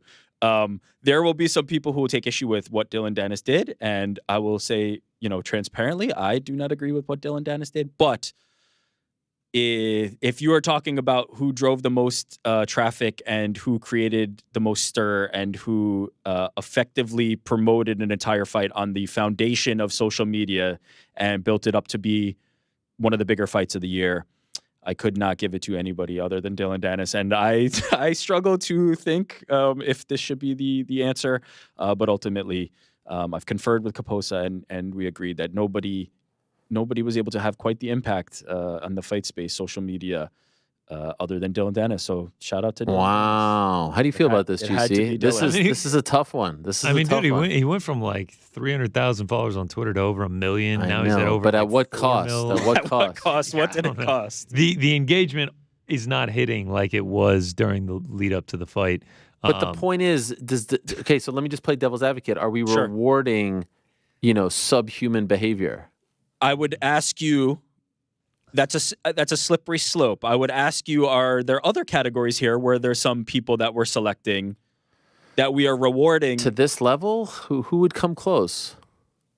I mean, I'm not going to throw stones. I'm not going to cast aspersions. But I'll say that this sport, if every year we were to hold it to that standard. Yes, they're bad actors, but I'm saying like this dude is being rewarded for something specifically bad. Like he is getting the award, not because he's a bad guy, but because he did something bad repeatedly and repeatedly and repeatedly. Yeah, and it worked to the effect of selling one of the biggest fights of the year. I mean, look, I'm not making a moral judgment here.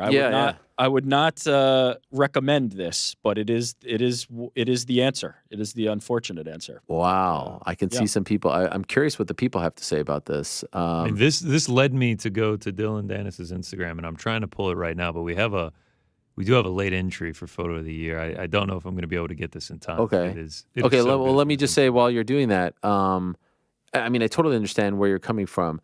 Remind me, who won this last year? Paulo Costa. Okay, because I was going to say, shouldn't Paulo Costa win? But I guess he won last year. Paulo Costa won last year. I think last year was his breakout social media year for Paulo Costa. Yeah, it was Dylan. Was there anyone else on the list? I'm just curious who else was. I was alluding to it and joking. I strongly did consider Keith Lee because even though you could have given him that last year as well, like the things that guy is doing, and it seems like today there's another news story about how amazing Keith Lee's been on. But is he even like an MMA guy anymore? Well, yes. I mean, I don't know if you knew this. I had to look this up. Did you know Keith Lee fought for Uriah Faber's promotion in 2022? No, not really. Yeah, he fought for Uriah Faber's promotion in 2022. I had no idea. Wow. But yes, I mean, look, it's hard. There wasn't an obvious. I felt like Paulo Costa was the obvious answer last year. But yeah, I actually like this because I wasn't thinking this, but now that you mention it, I think it's an acceptable answer. It has to be. I mean, he took over Twitter for like 3 months. Yeah. Especially the combat sports place. I did get the picture here. Oh, what is it? I mean, this is just him punching. another alternate reality where it literally looks like he's fighting the security guard. And tried to. It had to be Dylan. How do you feel about it having to be Dylan? It had to be him. I am conflicted. Yes. I am conflicted about this. I'm conflicted because yes, there's an element of what how did we get there and what was the cost is a good way to put it as you put it. But the results were undeniable. The first one that you chose back in the day, was that when you chose Henry Cejudo and then you instantly regretted it? That was when I chose Henry Cejudo, and what was the better answer? Oh, Darren Till. Darren Till was a no-brainer that year, and I picked Henry. And I wonder if you're going to regret this one. And then I think Hasbulla. Really? I picked Hasbulla. Oh my god! And then had Dylan look, it's accept the award in person. It's a very prestigious group to be a part of, as you know. And yeah, this year it was Dylan. All right. Congratulations, Dylan Dennis. By the way, true or false? Dylan Dennis will compete in some form of combat sports in 2024. True. Yeah. MMA. True. I would hope so. Let's call it what it is. I'm only interested in seeing him compete in MMA or Sure. grappling. Those are the two. I do not want to see him box again.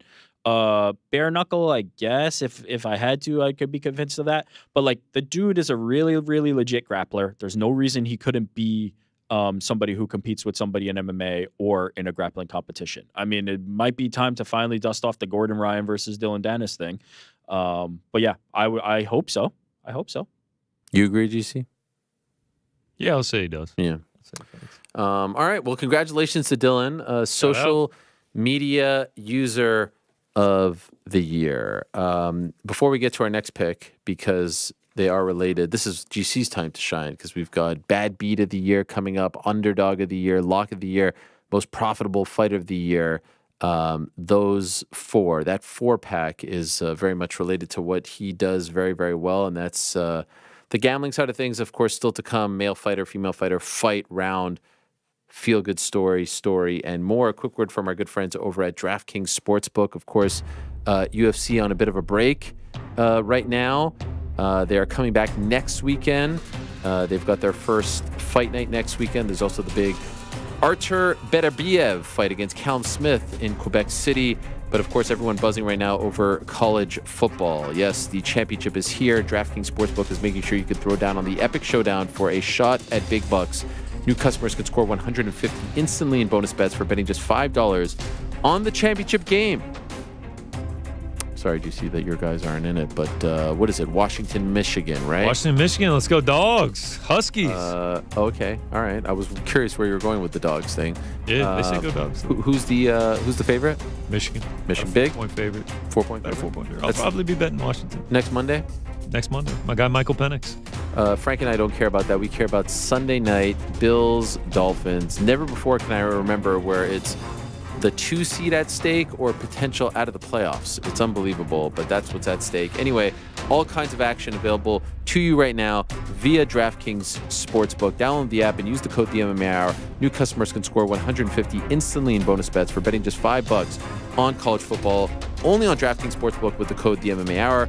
The crown is yours. Gambling problem, call 1-800-GAMBLER or visit www.1800gambler.net. In New York, call 877-8-HOPENY or text HOPENY. That's 467-369. 21 plus, age varies by jurisdiction, void in Ontario. Bonus bets expire 168 hours after issuance. See dkng.com/football for eligibility and deposit restrictions, terms, and responsible gaming resources. Also want to give a big hearty welcome to Factor, new sponsor on the team. And we're very, very excited and honored to have them on board. Support for this show comes from Factor. If you're looking to kickstart the new year, Factor is here to help. Factor's ready-to-eat meal delivery system takes the stress out of meal planning. What's better than this? Of course, we're all very health conscious. We all want to plan out our meals. Very exciting to do that at the beginning of the year. Well, with Factor, they let you skip the grocery store, skip the prep work and cooking fatigue, and set you up for success in the new year, no matter your resolution. Like, let's say your resolution is giving yourself more time to focus on yourself. Factor's 2-minute meals are your secret weapon. Or maybe you're hoping to cut back on your spending. Well, Factor offers meals that are cheaper and more delicious than expensive takeout. Or you might just want to be more conscious about what you eat. Factor has 35 chef-crafted and dietitian-approved meals to choose from every week, including options like keto, calorie smart, vegan, and more. Yes, Factor is a great thing for not only yourself, but your family as well. Do check them out. And in addition to the ready-to-eat meals, they have cold-pressed juices, smoothies, energy bites, my favorite, extra protein, veggie sides, and more. Head to factormeals.com. That's FACTOR meals, MEALS.com/MMA Hour 50. Use code MMA Hour 50 to get 50% off, guys. 50% off. That's code MMA Hour 50 at factormeals.com/MMA Hour 50 to get, yes, 50% off. Thank you very much to Factor for their support. Great to have them on board. Check them out. They're a great service, great people. We're very excited to have them on board and part of the team. All right, GC, your time to shine. Bad beat of the year. And if you can, for the less informed, if you can also just explain what a bad beat is, that would be great. Sure, of course. Well, quickly, just an update on the over-under of 12.5 for 3 across the board. We are currently at 4. Live line has shifted to 9.5, minus 110 each way. So if you want to get in now. But we both said over, huh? Both said over. Yeah. And after I'm done with this, we'll be done with 16 of the 26 categories. So 10 to go. Yeah. Maybe down the stretch is where you're gonna get your payday there. But just wanted to give a quick update on that. All right. So first up of these 4 betting-based awards is the bad beat of the year. If you don't know what that is, a bad beat is not when you lose a bet or when you make a bad bet and you lose. A bad beat is when you essentially have a winner. You never want to do it, but you start counting the chickens. You're like, what am I going to do with this money? How am I going to rebet this, reinvest it?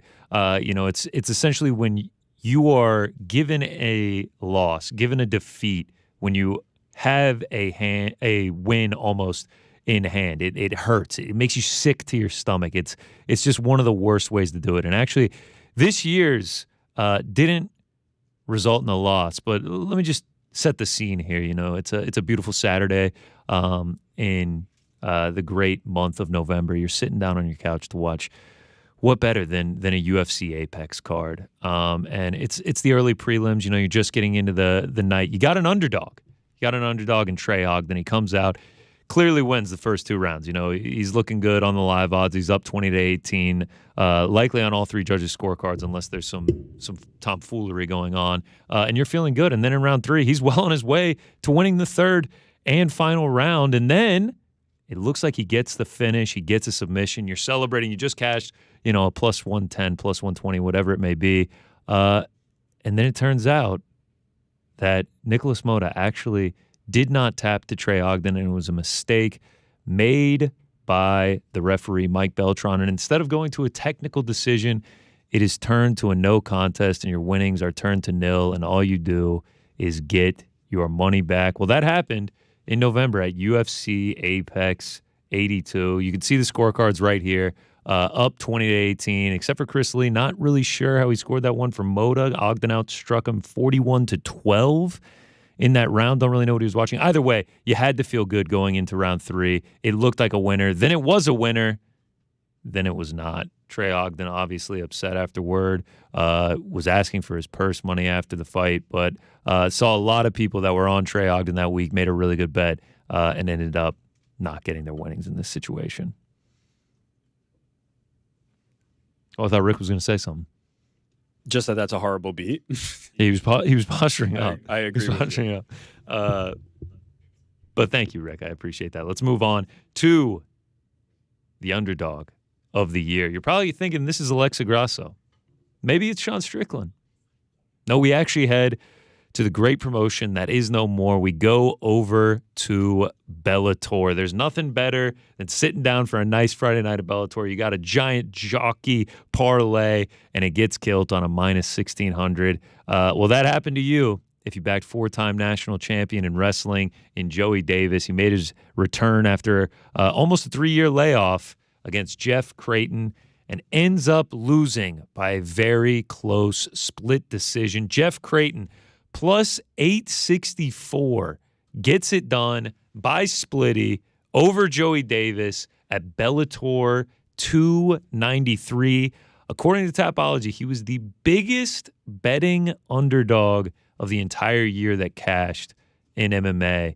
So shout out to Jeff Creighton. He actually went on. You mentioned Uriah Faber's A1 combat earlier. He went on to challenge for the title, win it, and then defend it 3-0 in 2023 for Jeff Creighton. Wow. Shout out to him, man. Wow, what a year. Did we overlook him for some of these awards? Jeff Creighton. Oh, we still got Male Fighter of the Year to go. Jeff Creighton might be up for that one. Don't sleep. Huge. Don't sleep. So, yeah, if you cashed on a Jeff Creighton, if you cashed on a Jeff Creighton by decision, if you cashed on a Jeff Creighton by split decision, I'd like to know what's going to happen in the future, because that would be an unbelievable bet. We move on.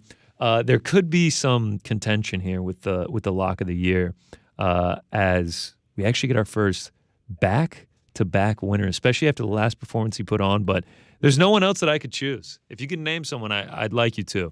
But again, Jailton Almeida, your lock of the year, 3-0, 2 finishes, 1 50-45. Actually, he got 2 50-44s on that one as well.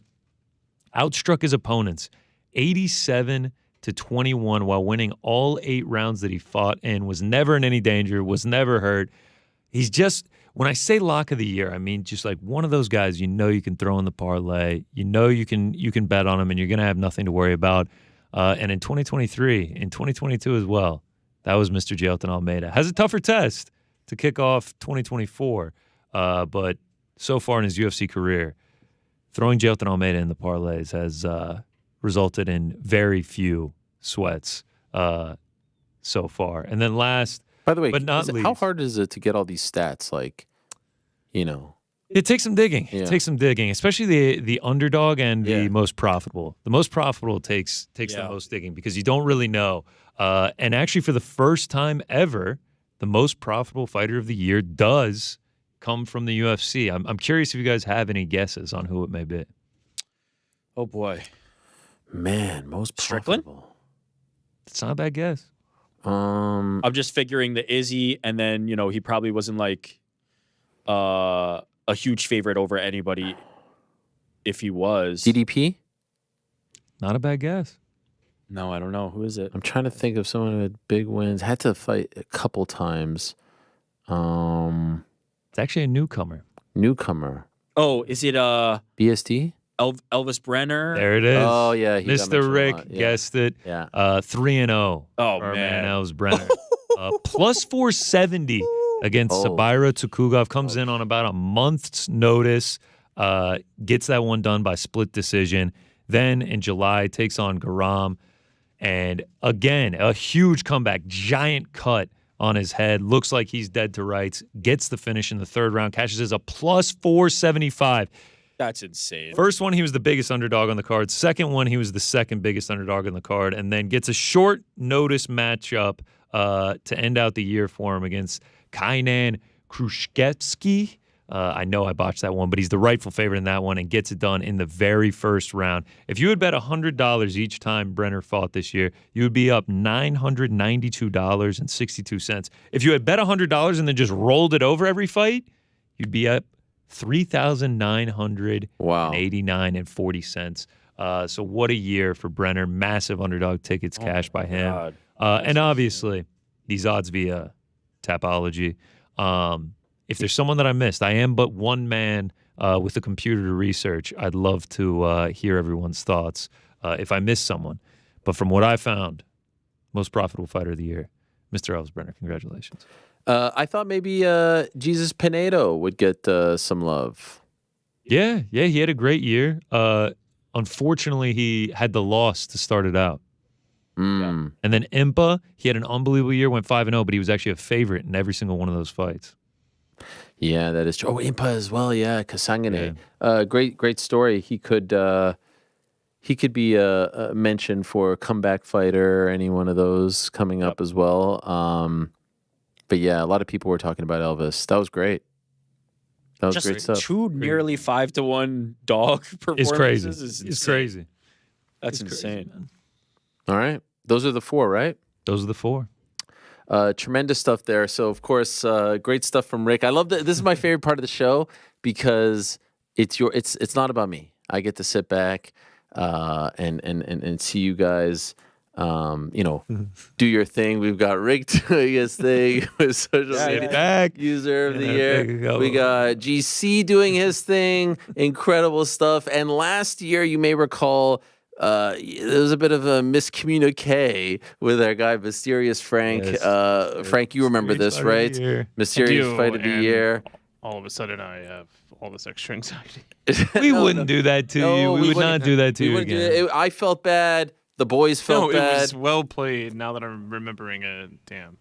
Come on. It was great stuff. It was great fun. I'm actually surprised you didn't think to maybe do it I came pick one prepared just in case. this time. Well, the great thing about it was this time on the group chat, Frank was very excited to hear that for the first time ever in the history of the program, we actually have an award that is sponsored.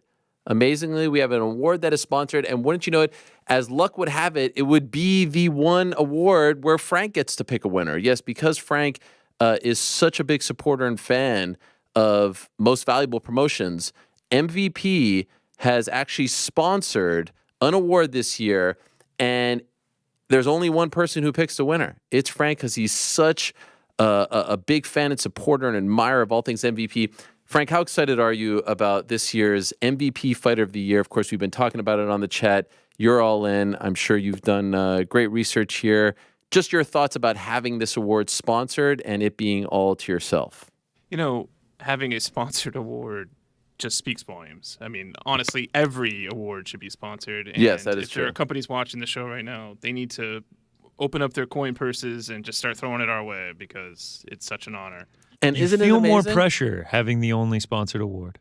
You know, I don't feel that pressure, because it's such a necessity that each of these are sponsored, that this actually feels like a given, you know, like an easy peasy. Of course. And what's so great about it is I loved how all in and excited you were on the chat. Super excited. Yeah, no, it really seemed. And what's great about this is, like, some people will be like, oh, MVP Fighter of the Year. Like, all right, like, isn't that just Fighter of the Year? But what's great, you know, we talked about this, like, it's sort of like the Walter Payton Award in the NFL. It's someone who gives back to the community. It's someone who has values, ethics, who's just like, you know, an upstanding individual, right? Tell us more, Frank. Yeah, I mean, the idea is that an MVP fighter is not just your average fighter. This is a fighter that delivers. Are you on mostvaluablepromotions.com right now? Is that right next to your... Frank, are you not? He is legitimately on mostvaluablepromotions.com. You are ready for this, right? Yeah, absolutely. In Okay. fact, I even That would be prepared embarrassing some if you music weren't. for it. Wow. Car crash? I think That's him leaving. He's fleeing in the getaway. No, vehicle. Frank is just playing. He's 100% prepared for this. In fact, how exciting is this? Not only is it sponsored, we actually have a special video message from the co-founder of Most Valuable Promotions, our good friend Nikisa Badarian, who sent this into us. Before we get Frank's pick, we want to hear from Nikisa Badarian. Take it away, Nikisa. Hey, Mysterious Frank. We're so excited and honored to have you pick the first ever MVP Fighter of the Year. Appreciate you, man. Let's go. I mean, Let's go. Let's go, Frankie. Incredible, I Frank. cannot wait for this, man. I mean, Frank, this is incredible stuff. You know, what do we're you have to actually say? presenting them with a real plaque, too, the winner of Let's take a look at the control room right now. What is the mood as we're about? Could we get any sense for? Frankie's We're amped up. frantically, We're amped up. frantically Googling right now. Frank, I mean, I'm so happy for you. Googling just to, you know, make sure that everyone is paying attention. Okay. Yes. All right. So Man, what do I you can't got? wait. I'm on Do we have like a drum roll or something? Something, Yeah. Frank. Something. MVP. I mean, I'm starting to get the impression that you're a bit caught off guard. Which, again, I thought we had talked about one of the New Year's resolutions of 2024 was that you would be more attentive on the group chat. I'm sorry, Ariel, were you just talking to me? You didn't miss this one, did you? I mean, we Absolutely said we're not not. going to do this again. You we're hearted not the gonna message. put you I on thought that the was spot. I mean, it was 100% very hell specific. yeah. I did think we had asked them, like, hey, we know you sponsored, but it's actually a 2-for-1. You get male fighter of the year and female fighter of the year. But again, this isn't about just fighter of the Yes. year. It's about like someone who gives back to the community, ethics, things of that nature. Yeah, so speaking ethically and giving back to the community, specifically the Puerto Rican community. You can't pick. No, that was one of the criteria. They specifically said you can't pick one of their own. They want this to be about showcasing other fighters. There are other was in all Puerto Rican caps. fighters. It was in all caps and bolded that you can't choose an MVP fighter. for the Frank, we MVP got you. Come on. Hey. Happy New. Isn't that good? I mean, that's a Yeah, good that was gag well right played. there. Yeah. How much are you sweating right now? Pretty much. I mean, I was hoping we were going to let it cook and just have him say something. No, I don't do you want me to want break the fourth wall? Go ahead. Go A ahead. little bit of chest pain. Oh God, I don't want that. Yeah, here we go. Another Just repeat of saying. last show. Frank, that's. I mean, even the Nikisa video really put it The over Nikisa the top. video. The Nikisa That's the video was all extra. time. The Nikisa video was all time. I'm The elated. Let's That Go was at the great. end was so good. I'm actually not making this up. He's on. He went to mostvaluablepromotions.com like it's going to give him some sort of answer. I have that up all the time. I would watching believe like that a he keeps highlight that as reel of, as like- his main screen. Actually. Yeah, Amanda It is Serrano's my on there. homepage. It's a greatly built website. Shout out to them. I mean, the website looks fantastic. Shout out to Do we Nikita ha- who gave us that video, who shot that video for Yes. us as he Do we was have to boarding give a them their plane. money back? So good. Yeah. So good. No, listen. Did we They, lose the sponsorship now? Do we lose that? Do we have to refund their money on this? Frank, which one did we get you worse on, last year or this year? No, this year. Oh, Yeah, because it played on. Well, we wouldn't do that again. yes. So now I'm Exactly. curious. I do have an answer. Yeah, go ahead. Sure, Why let's not? I mean, honestly, giving back to the community, Francis Ngannou. Oh, okay. I mean, yeah. bad. Looking out for fighters in the community, like this is the first step to this path that he's on. And I It's not understand. bad. It's not bad, Frank. It's a good answer. The Frank speech formula, where I think he's about to go on a diatribe about someone, and then he just says their name. When it comes back to giving in the community, Francis Ngannou. Francis Ngannou. Shout out to MVP. Shout out to Frank. Shout out to Francis. Nikisa. Shout out to Nikisa.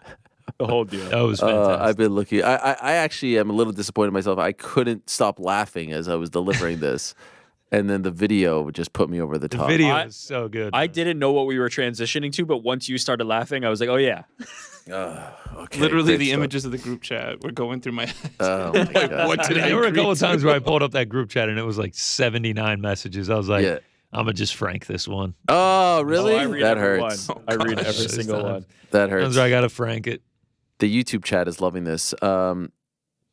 Okay, we're gonna have to figure out how to get you next year, Frank. But that was a lot of fun. That's what I'm afraid of. Yeah. It's gonna get to the point The it's not even escalation. on the day we This come is back.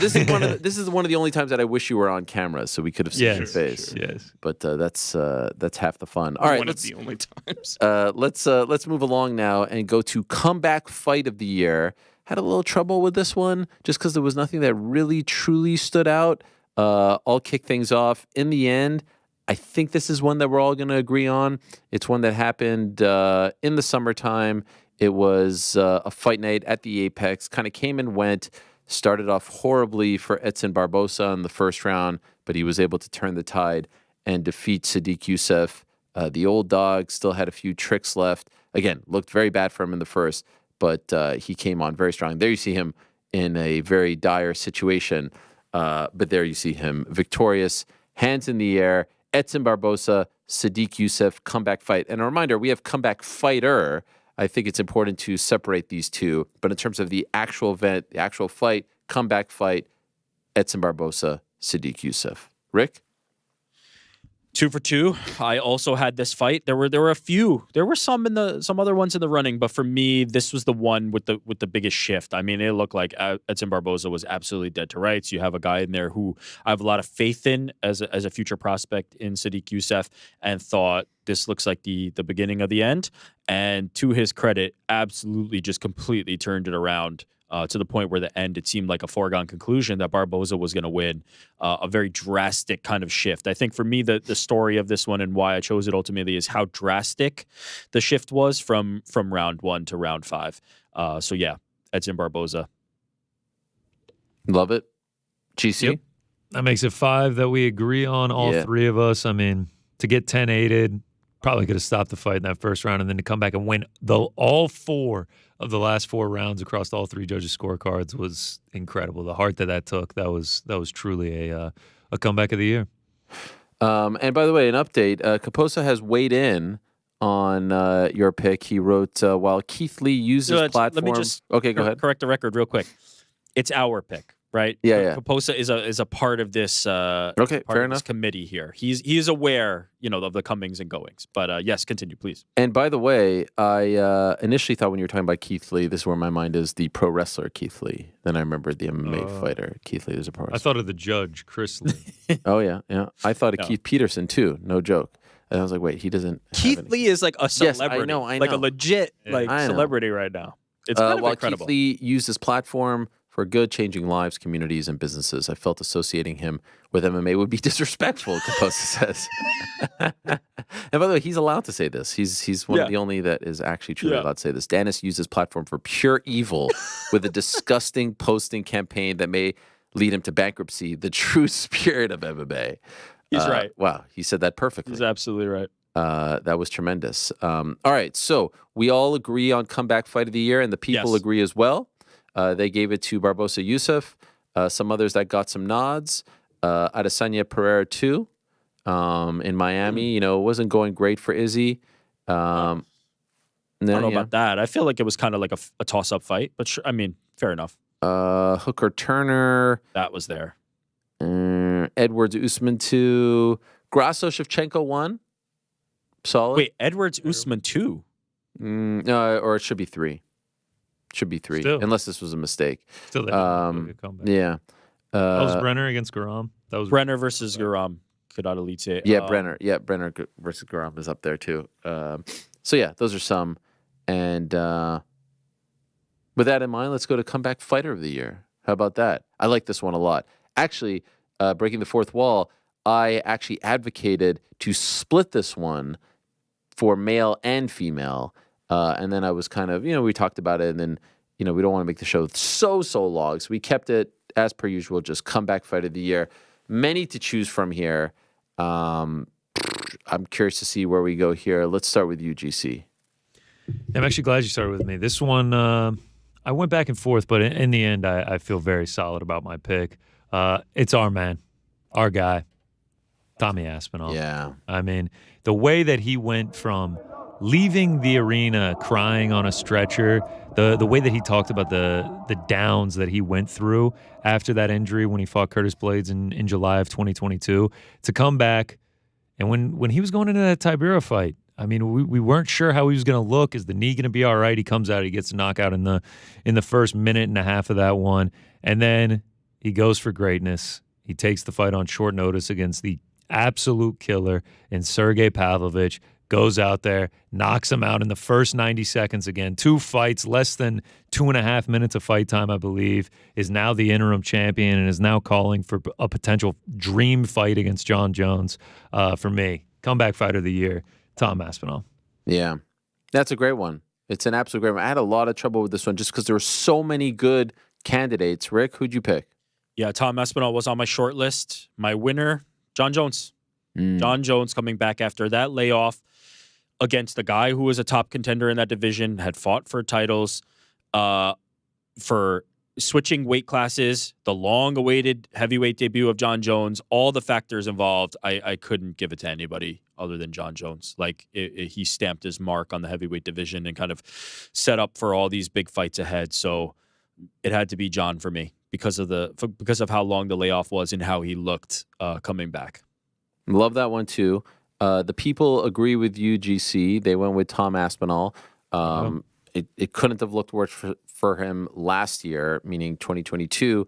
What a year he had. And, a little bit of luck along the way, of course, with John. It's funny, John Jones gets injured. He's able to step in, so your 2 picks are somewhat connected there. Sean Strickland got a nod from the people, just considering the bad end to 2022 for him. John Jones got some love. Alex Pereira, that's kind of a mid-year comeback, if you will. Chris Weidman, I know it didn't go his way, but just the fact that he was able to come back, those are from the people. As far as ones that I noted as well, Misha Tate coming back and having a big performance just a few weeks ago. I mentioned Veronica Hardy; she was out for quite some time and had a great 2023. Yaroslav Amasov. Remember, he had to go away to fight for his country, Ukraine, came back and, successfully defended his title, eventually lost his title. And one that for a moment I had actually winning was John Hathaway. Remember, John Hathaway was out for almost a decade due to a litany of health problems. And we had him on the show. He's talking about getting kicked in the stomach with a bag and all this stuff. And it's like, holy crap. But in the end, I gave it to Tatiana Suarez, who had a 4-year layoff and has had to deal with a whole host of issues. Her last fight prior to this year was June of 2019. I think we all thought after that win over Nina Ansaroff, she was very close to fighting for the belt. And she has had to battle through a lot. She had to battle through a lot pre-UFC, during the UFC. She comes back finally in February of 2023 as a flyweight. She beats Montana De La Rosa. She moves back down to 115. She beats Jessica Andrade. And now it feels like she is oh so close to finally fighting for a belt. I would be shocked if she doesn't fight for a belt if she doesn't fight for a belt in 2024, something has gone horribly wrong. And I would also argue that I would rather see Zhang Weili fight her next than anyone else, just because I feel like this has to happen at some point. She is just that damn good. 10-0 now. And what a comeback for her. So she is my pick for comeback fighter of the year. Yeah, great pick. Great pick. She's unbelievable. John Hathaway, wasn't that? That was last year. That was my selection for last year. That was last year. Yep. Was it last year? What year was it? Like, what month was that? November? So he fought this year, but he fought in October 2022, I think. Was it? Wow. Fucking time is flying, huh? Thanks for correcting me, guys. Yeah. Wow, he's come back twice. How was that? Good thing I didn't give it to him. Yeah, that's probably the best part here. I literally gave it to him last year. Yeah, I think you gave it to him last year. I might have. Yeah, I might have given it to him. Positive you did. Actually, he was such a good comeback fighter of the year. He almost won 2 times off of it. Yeah. All right. I think you were onto something with Strickland. I also think this is where I would note, not my winner, but I would note Impa Kasanganay. Like, you know, kind of like in flux a little bit after 2021, had a fight in 2022, but then 2023 just absolutely put the foot on the gas and turned in an incredible PFL season. So, yeah. He would have been great for Breakout, too, to go from PFL Challenger Series to PFL champion, 5-0. Now he's hobnobbing with the AEW guys. I saw him just a couple of days ago. All right, let's go to upset of the year. And I feel like this really came down to 2. I feel like you either go with Valentina Shevchenko losing to Alexa Grasso or Izzy losing to Sean Strickland. You know what's interesting about Izzy? I feel like he's involved in so many of these fights, whether it's the Pereira stuff, whether it's the knockout, whether it's the Strickland stuff, whether it's the DDP stuff. Like, he was just like involved in a lot. So ultimately it comes down to the 2. Rick, who do you got? Sean Strickland. Yeah. It was the biggest what the F moment of the year. And not only that, but just the way he did it. As we said, like, he was my breakthrough fighter. Couldn't have seen it coming at the end of 2022. For me, it had to be Sean Strickland. Yeah, it was so big. It was so seismic. It still doesn't feel very real, right? And I wonder how many people think Sean Strickland's still going to be champion at the end of this year. Very Leon Edwards-esque in that regard. So it comes down to those 2. The people, by the way, they agree with you, and they overwhelmingly voted for Strickland over Adesanya in Australia back in September. There it was. Shocking. It was one of those fights that was very reminiscent of Chael Sonnen and Anderson Silva back at UFC 117, where it was just like a systematic beatdown. Of course, in the end, Anderson pulled it out, but it's like, holy, is this actually happening? It almost ended in the first, if you recall, but then it was just like 1 round down, 2 rounds down, 3 rounds, and then you're like almost allowing yourself it wasn't like a shock moment. You're allowing yourself to actually come to terms with it over the course of a 25-minute fight. I will agree with you. I went with Strickland. Adesanya, it came down to those 2, and that one was just so incredibly far-fetched and insane to watch live and unfold. That's my pick for upset of the year. GC? Yeah, I'm with you guys. I mean, just the fashion that it happened, I guess I just don't know ball because going into this one, I gave Strickland a very small chance of winning it.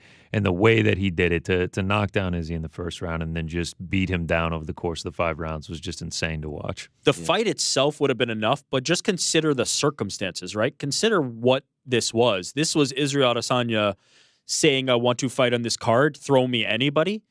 And Sean Strickland being the best available option to just kind of shove in there. This was not some like long built up fight that was brewing between 2 guys. Like, this was just Izzy wants a fight, and here's Sean Strickland.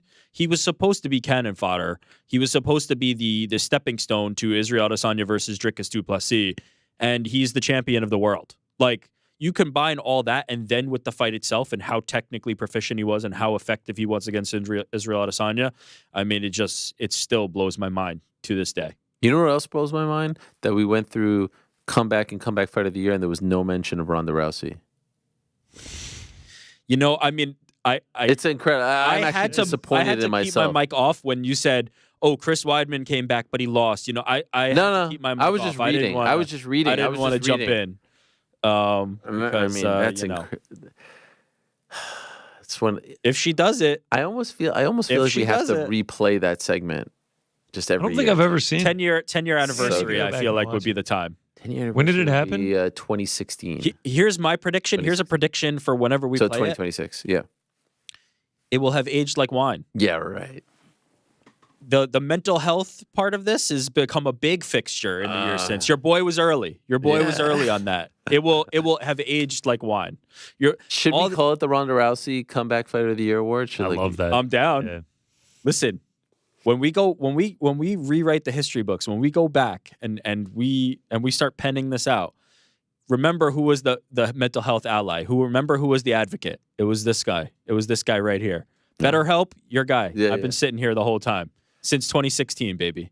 All right, this is going to be an interesting one, and perhaps the man that I talked about just moments ago, Israel Adesanya, pops up again. Rivalry of the year. We're rounding third here, my friends. Rivalry of the year, and this is one of the few where I felt like I went off the board, and so I'll kick this off.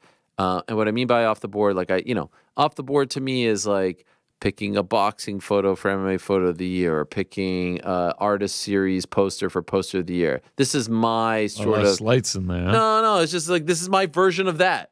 My version of that is my pick for Rivalry of the Year. Could have went with a few here, there. I didn't feel like any was like bigger or box office. And for me, what I think is most important when talking about Rivalry of the Year is it can't just be like a slice of the year. It has to be something that dominates the year. And I don't think anything dominated the year as far as a rivalry is concerned, more so than Francis Ngannou versus the MMA community. Francis Ngannou versus the UFC. Francis Ngannou versus Dana White. Francis Ngannou versus all the naysayers who thought he fumbled the bag, who thought he screwed up, who thought that this deal was bad, that deal was bad, this deal was stupid, that deal was stupid. Francis versus the MMA community, even to the point after he shocks the world, it's Chael Sonnen somehow coming up with some fakakta, idea as to how this wasn't a victory for Francis Ngannou. Francis Ngannou versus the world was the rivalry of the year. That's my pick. Off the board, again, he's not going up against one particular guy, but you'll recall last year, I think I went with Jake Paul versus MMA. So this is along those lines. Francis versus the MMA community. My rivalry of the year. Guys, your thoughts? Yes, you love boxer versus non-tangible thing, No. Francis, the MMA fighter, took down the machine and won the Jake year. Paul. No, I don't mind this one. I don't mind it. Especially because there, like you said, there really wasn't like a rivalry that just stood head and shoulders above everyone else in the MMA world. What'd you pick? GC, why don't you go? I did go with a rivalry in the MMA world. Really, it just seems like one of the best rivalries we have going, and it may just be an all-timer as well when you rewrite the history books. I went with Israel Adesanya versus Alex Pereira. Yeah. See, I also went with this. Okay, you both went, and the people went with this as well. So, yeah, I mean, you got that incredible fight back in April. Did it not end in April though? No, at least for now. Who's the first name that Alex Pereira said out of his mouth after he won? I'm the daddy. Yeah. And he referenced back to a promo that was like 5 years old. Also, the troll job leading up to 287, and then the victory lap by Izzy coming off of 287, and then obviously, when Alex Pereira won the belt, immediately calling out Israel Adesanya. This is a rivalry. They will always be linked. You said it perfectly. Israel is circulating around all of these things. Yeah. Israel has tentacles into all this stuff. As long as Sean Strickland is champion, Israel will be a topic of conversation. As long as Dricus du Plessis is champion, Israel will be a topic of conversation. Alex Pereira at light heavyweight. People are talking Alex Izzy 300, right? This rivalry is the one. It's the best in MMA history, bar none, in my opinion. What? That's crazy. Best Better than far. DC Jones? Better. You're out of your mind. Better. Oh, you're crazy. The fights are absolutely incredible. The fights but the rivalry. The there was nothing more personal than DC Jones. Personal, yes. I will grant you that that one took it to a different level in terms of being personal. But man, two competitors who just get in there and absolutely create magic and just are intrinsically linked. I'll be honest, the DC and Jones one is hurt by the fact that John is just better than DC. That's just a fact. John is better than DC. DC and was it's very winning clear. that second fight. No, he wasn't. Yeah, he was. He was wasn't. shimmying out there. Go back and he was waiting. He was waiting to get head kicked. No, he wasn't. You're crazy. No, go back and watch John Jones is just better than DC. Alex Pereira and Izzy, they could run it. I'm not sure who's going to win that one every single time they do it. Anyway, point being, I agree with GC on this one, and I think that rivalry will stand the test of time and be a rivalry that's in this conversation every year. Well, that was my second place. The people, like I said, agree with you guys. Others that got consideration, Islam Makhachev and Alex Volkanovski. right? There wasn't a ton of heat there going into the fight, but then post-fight, and then the IV stuff, and then of course, he takes the fight on short notice. Volk does. Certainly a consideration. Ian Gary versus the world, something. Adesanya DDP at one time was supremely heated when we thought that we were getting that fight. I had forgotten about that moment that we got on 290. Yeah. I did a bad job of selling my event of the year 290. I forgot about that and the Pantoja post-fight speech. Manel Cape, Kai France. Oh, yeah. Oh, come on. Now we're... No, that was 293, wasn't it? No, I'm just talking about rivalries. Oh, yeah. Yeah. Sorry. Here are two that didn't quite O'Malley hit Sterling the point, but would have and maybe still can. Elon Musk versus Mark Zuckerberg. Huge rivalry this year. That kind of like, you talk about being in the conversation all year. That was definitely one. And Don Davis versus Dana White. Don Davis versus Dana White. I wish someone had chosen that one. Could be one that's brewing. I feel like that one gets even better. It will increase. I feel like Dana's been pretty nice, and then at some point this year he's going to unleash. That's a 2024 one to keep an eye on. And that's a perfect transition, by the way, to story of the year, because PFL definitely in the mix for story of the year. Of course, with their acquisition of Bellator in the mix because they were sold or acquired by PFL. Showtime Sports closing its doors. Probably a bigger boxing story than MMA story, but that was certainly a huge one. The UFC USADA partnership coming to an end, a huge one. The TKO group coming together for Endeavor, purchasing WWE and putting UFC and WWE together. That was a huge one as well. There were a lot of big stories of the year, but I'll kick off for story of the year, if only because it related to what I said for rivalry of the year. What was a story that I felt dominated in January and still to a degree dominates? And that's Francis Ngannou. And it's Francis Ngannou ... It's Francis Ngannou leaving the UFC. It's Francis Ngannou between January, February, March, April being told that he's screwing up. It's Francis Ngannou signing with PFL. It's Francis Ngannou looking for the boxing fight. It's Francis Ngannou getting the boxing fight against Tyson Fury. It's Francis Ngannou shocking the world against Tyson Fury. And now it's Francis Ngannou. Is he going to MMA? Is he going to mixed rules? Is he going to Anthony Joshua? It's Francis freaking Ngannou. Nothing dominated for as long as Francis Ngannou and all the different permutations did. Again, a lot of big stories this past year, but I don't think anything was bigger and more interesting to follow and brought out passion and debate and all this stuff more so than Francis Ngannou. And it ended up being a great year for him. At times, he was criticized and dissected, but I would say it ended up being a tremendous year for him. So that's my pick for story of the year. Rick? Yeah, I nearly picked it, but something kind of mega would have had to have happened to usurp it, and something did. I don't know how to encapsulate this. I'll say the changing landscape of MMA, and for that I'm referring to the fact that TKO was formed and Bellator and PFL were formed, and now the entities that control the means in mixed martial arts are completely different. The entire structure of the sport has changed this year in two big moves by two separate entities. And the shockwaves of this will be felt for a long, long time. So for me, there was no bigger story. Francis Ngannou, I would have picked it in any other year because it dominated 2023. But the fact that the UFC and WWE are now a merged company into TKO and under Endeavor, and Bellator is no longer in existence and has been acquired by PFL, is going to have repercussions and shockwaves that are felt for many, many years to come. So why do you put them both, though?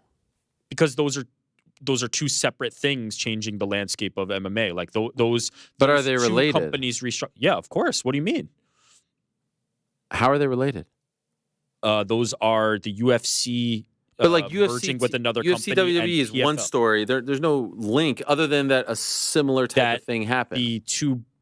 The two preeminent organizations in MMA are drastically changed business-wise. That's not a link. You don't. Yeah, no, I understand agree? that, but like, there's no like common thread other than it's like the same thing happened to both. But there's that's okay. That's the common thread. Like the industry had different players in 2022, and now the players are drastically changed in 2023. based on these moves. But you could also say the UFC still has the same owner. Yeah, It's it just does have the they're same owner, but they're now teamed up. TKO is a Right. publicly traded company. Like the UFC's business is different now after having teamed with WWE under the TKO. Like they are a stock. The UFC is part of a publicly traded stock. That's significant, in my opinion. No, I get it. No, I mean it's 100%. I mentioned both of those in the build up to my pick. What did you pick, GC? I mean, I went with you. This was hand in hand with Eric Nixick winning Coach of the Year is one of my easiest selections. The story of this time last year, he was still on the UFC roster. Now he's in a leadership position with PFL. He's boxing Tyson Fury and is now ranked as a top 10 heavyweight in the boxing scene. Like the seismic shift of this man's career over the course of this year was insane, and it was intriguing to watch every step of the way. It was wild. I mean, it felt like it was the year of Francis Ngannou, despite him only fighting once. Yeah. It felt like it was his year, man. And it could have gone so horribly wrong for him, right? Yes, that's what's so crazy is he got the storybook ending, and now we get to see where he goes from here with it. Some other stories: the return of John Jones. Huge. Obviously big. In any other year, that's like Yeah. the A1. That's the headline event. Dana White's domestic violence issues, very beginning of the year, and kind of fizzled out just a few beginning weeks heavy. later. You know, you could. I was going to put this in, but obviously didn't. For comeback of the year, you could put Dana White. You know what I mean? To where he was at the beginning of the year to where he is now, no one mentions this. He's found his lane with these, content creators and the people he does media with, and his fasting and all this stuff. Like he has very much shed any of the criticism that he was receiving exactly this time last year, where it felt like maybe this could, derail his reign. Wouldn't you agree? Like, Absolutely. I mean, he's in a great spot. Everything you just said, and then on top of that, the UFC is just. I'd almost make the argument though that it's not even a comeback, right? It's almost what we expect at this point. Like it's almost like. But it's like this whole other thing that he's experiencing now. Again, with these content creators and just the stuff with Donald Trump and I was gonna say we should have put that up for Walkout of the Year. Walkout, yeah. But no, it's just so spontaneous. White Didn't even think Rock. of that. It's so spontaneous. Anyway, that's up there. Jake Paul signing with PFL. I mean, none of these are winners, but just other stories. USADA out. is a big USADA deal. out. Although I guess technically is that 2024. But yeah, USADA out. But it happened. What about the antitrust lawsuit? Gaining Yeah. some. That one I think we need resolution to before Sure. it becomes a big story. Or the story. What about the Natan Schultz Manfio controversy with definitely PFL? not story of the year, but that was certainly a controversy. Yeah. These are just some big ones. What did the people say? The people said Francis. They should. Sean Strickland was a massive story. Yeah, for sure. These feel very singular to people, though, Sure, right? Like sure. this is Francis Ngannou's story, whereas like PFL acquiring Bellator, like that is a Yeah. massive impact, right? Francis Ngannou had a story that or not even completed, but took place mostly in 2023. No, I agree with that. I would say the Sean one was like September to December, Yeah. as opposed to Francis January all the way till the end of the year. All right, let us move along now. Feel good moment. We've called this the mention of the year. It's whatever makes you feel good inside. We like to celebrate the good here. So it could be, as Frank was talking about with his MVP fighter, someone who gives back to the community. It could be someone who had a great moment. It could be a tearjerker moment. It could be a whole host of things. It's really up to your interpretation. GC, why don't you go first? Yeah, another fairly easy one for me. Robbie Lawler getting the knockout at UFC 290 against Nico Price, and then the UFC having a tribute video ready for him and him getting emotional, a guy that you don't really see get emotional like that, and essentially having a walk-off retirement knockout. I mean, the guy had lost, 6 of his last 7 going into this one, the only win being over a thoroughly aged Nick Diaz, and then he walks out to the last of the Mohicans, gets the knockout in the first round, has the tribute video. Storybook, man, you just really don't see it, and it feels like you never see it in this sport. And you know what was so great about the Lawler thing is that it was on the prelims. It was the feature prelims. But because they had extra time, because these fights went short, they were able to play that video. If that goes the distance, and some of the other fights, don't go the distance, they don't have the time to do it. I said on that night, and by the way, I agree with you. So I'll give it to the Robbie Lawler moment. I said on that night, I don't know if the UFC has ever handled a retirement better than this. We knew going in that he was retiring, so they were ready for it. It wasn't like a spontaneous thing. Kinda. Dana White had said it before. He was like ready to really. But at least they knew it. Yeah. So they have the video. It's what made it so like heartfelt was this is a guy who has been somewhat like stoic and emotionless and unflappable, and here you see him broke down going into the cage. Quick knockout, storybook, and how many times have we talked about like, could you just let Shogun get a win on the way out back in January? Could you just let these guys go out with their dignity, go out on top? And look, Nico Price was a fine opponent, the perfect kind of opponent. He wins the fight. They have the moment, the double screen, the crying, Robbie Lawler crying. I mean, it was just so great. And it's how every legend, how every great, how every former championship, Fedor, like you wish that his moment was someone like that. So perfect stuff. I don't know if they've ever quite nailed it like that. That is my pick for feel-good moment of the year as well. What about you, Rick? I had it number 2, and it was my number 1 for a long time until I really thought back, like, what was the moment where I was sitting there watching that it truly felt like the culmination of something? And Robbie was the number 1 that I had on my list for a long time, and then I realized that it was the obvious. It was Francis. It was Francis Ngannou taking Tyson Fury to the absolute limit, because I think you outlined very, very well in your story of the year portion why this journey was so significant. But if you go back even further, forget the UFC, forget all of that. He's a man from the sand mines of Cameroon whose goal in life was to be a top level boxer. And on that night, he took what we consider like the one of the best heavyweights of all time, and definitely in this modern era right now, to the absolute limit, to the point where people thought he won. The culmination of that dream, to me, I couldn't even imagine the feeling that he probably had. Yeah. Certainly he would have felt better if he got the win officially, but just to have been in that moment, to existed in the time where Francis Ngannou realized this to a level that I don't think everybody can even like fathom, to me felt like the moment. Yeah. I'm surprised I didn't pick it. I mean, I felt it too. It just felt it felt like a world shift. It just felt completely different. And you don't even have to think about the UFC part of it. You don't even have to think about the business end of it. This dude from nothing, like, pushed Tyson Fury to the limit and knocked him down and just did something that nobody believed in. Like, he defied the odds in every single part of this. That was pretty special for me. No, incredible. I'll never forget how I felt watching that and the aftermath. In the end, the people agreed with GC and I. They went with Robbie Lawler. They also gave a nod to Pantoja winning the belt in the post-fight interview. Yeah, that was one I had as well. They also gave a nod to a Korean Zombie and his walk out of the cage. Leon Edwards beating Colby Covington was up there as well. Obviously, it was, because it was so nasty going in.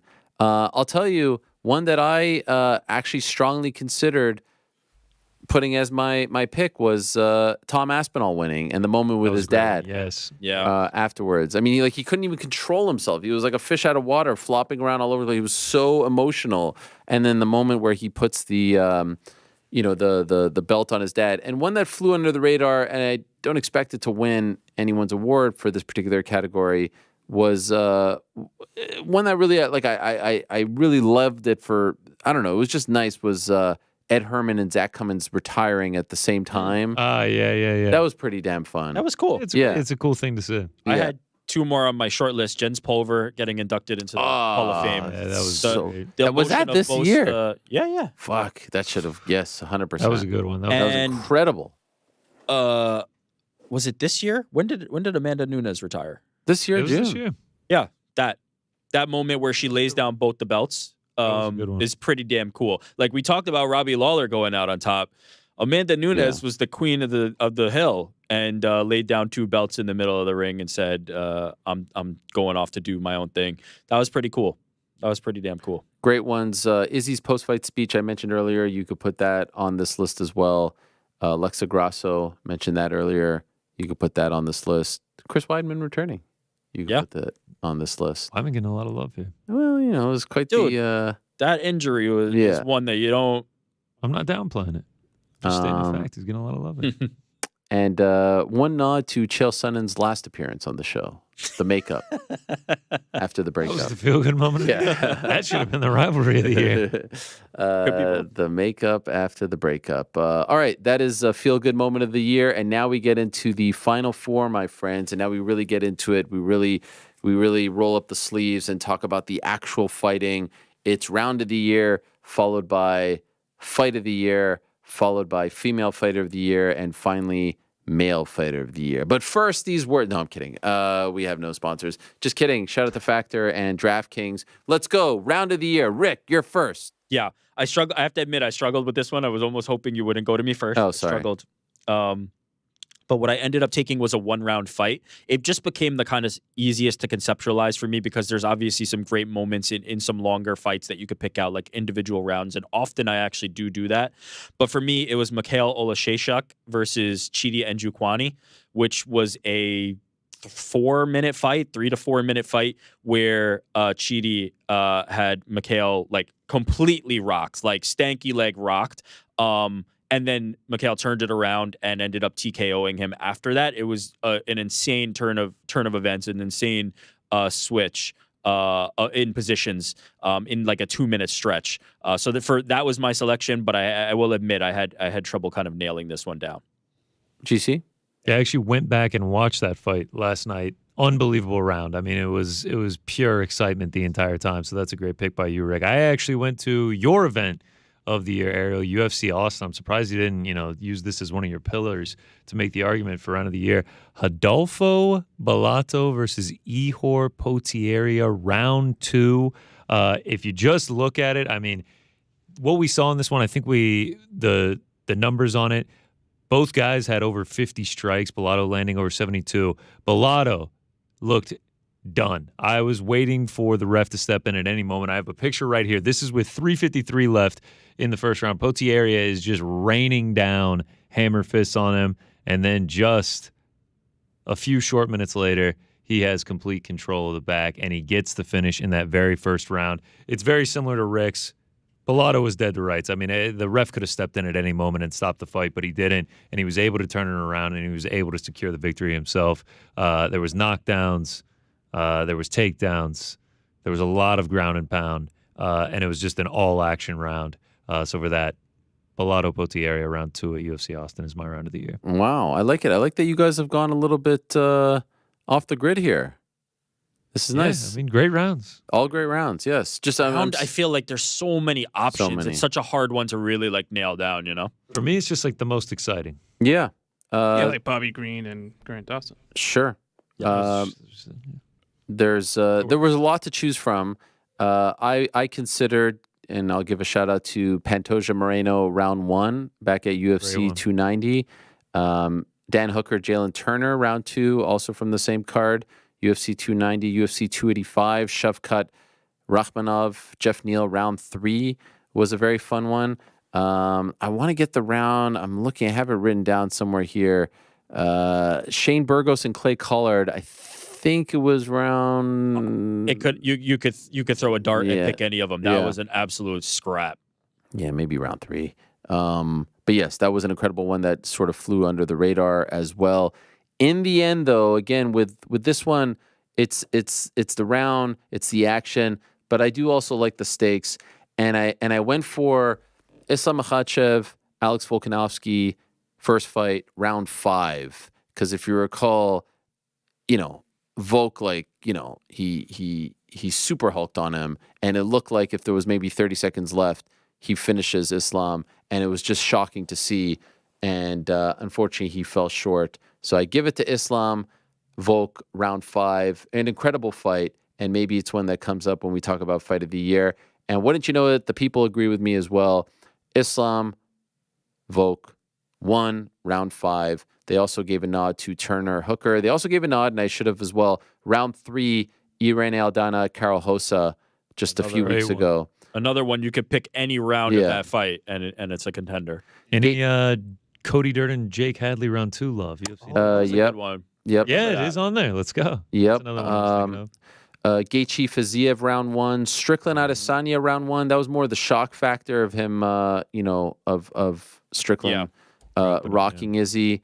So those are a few that come to mind. Round is always tough because like you think of the fight, but now you have to like zero it into the actual specific round. I dig the Strickland Izzy call on that because I do think like it doesn't have to be like back and forth. Sometimes like the moment itself can win. So I dig that they gave some love to that. My prediction for fight of the year, as we move along here, just 3 left. Fight of the year, female fight of the year, male fight of the year, is that we're all going to agree on this one. Maybe I'm wrong, and there were some good ones, but I'll get right to it. To me, fight of the year was the fight that included my round of the year. Islam Makhachev, Alex Volkanovski won back in February in Australia. A lot of people thought that Volk was biting off more than he can chew. Islam had looked so dominant for so long, and here's the featherweight champion giving him his toughest fight and giving him all that he got. And some people still to this day think that Volk pulled it off. In the end, as I think we all said, by the letter of the law, Islam wins the fight, but Volk won the night. It felt like his stock went up. It felt like people loved him even more and respected him even more.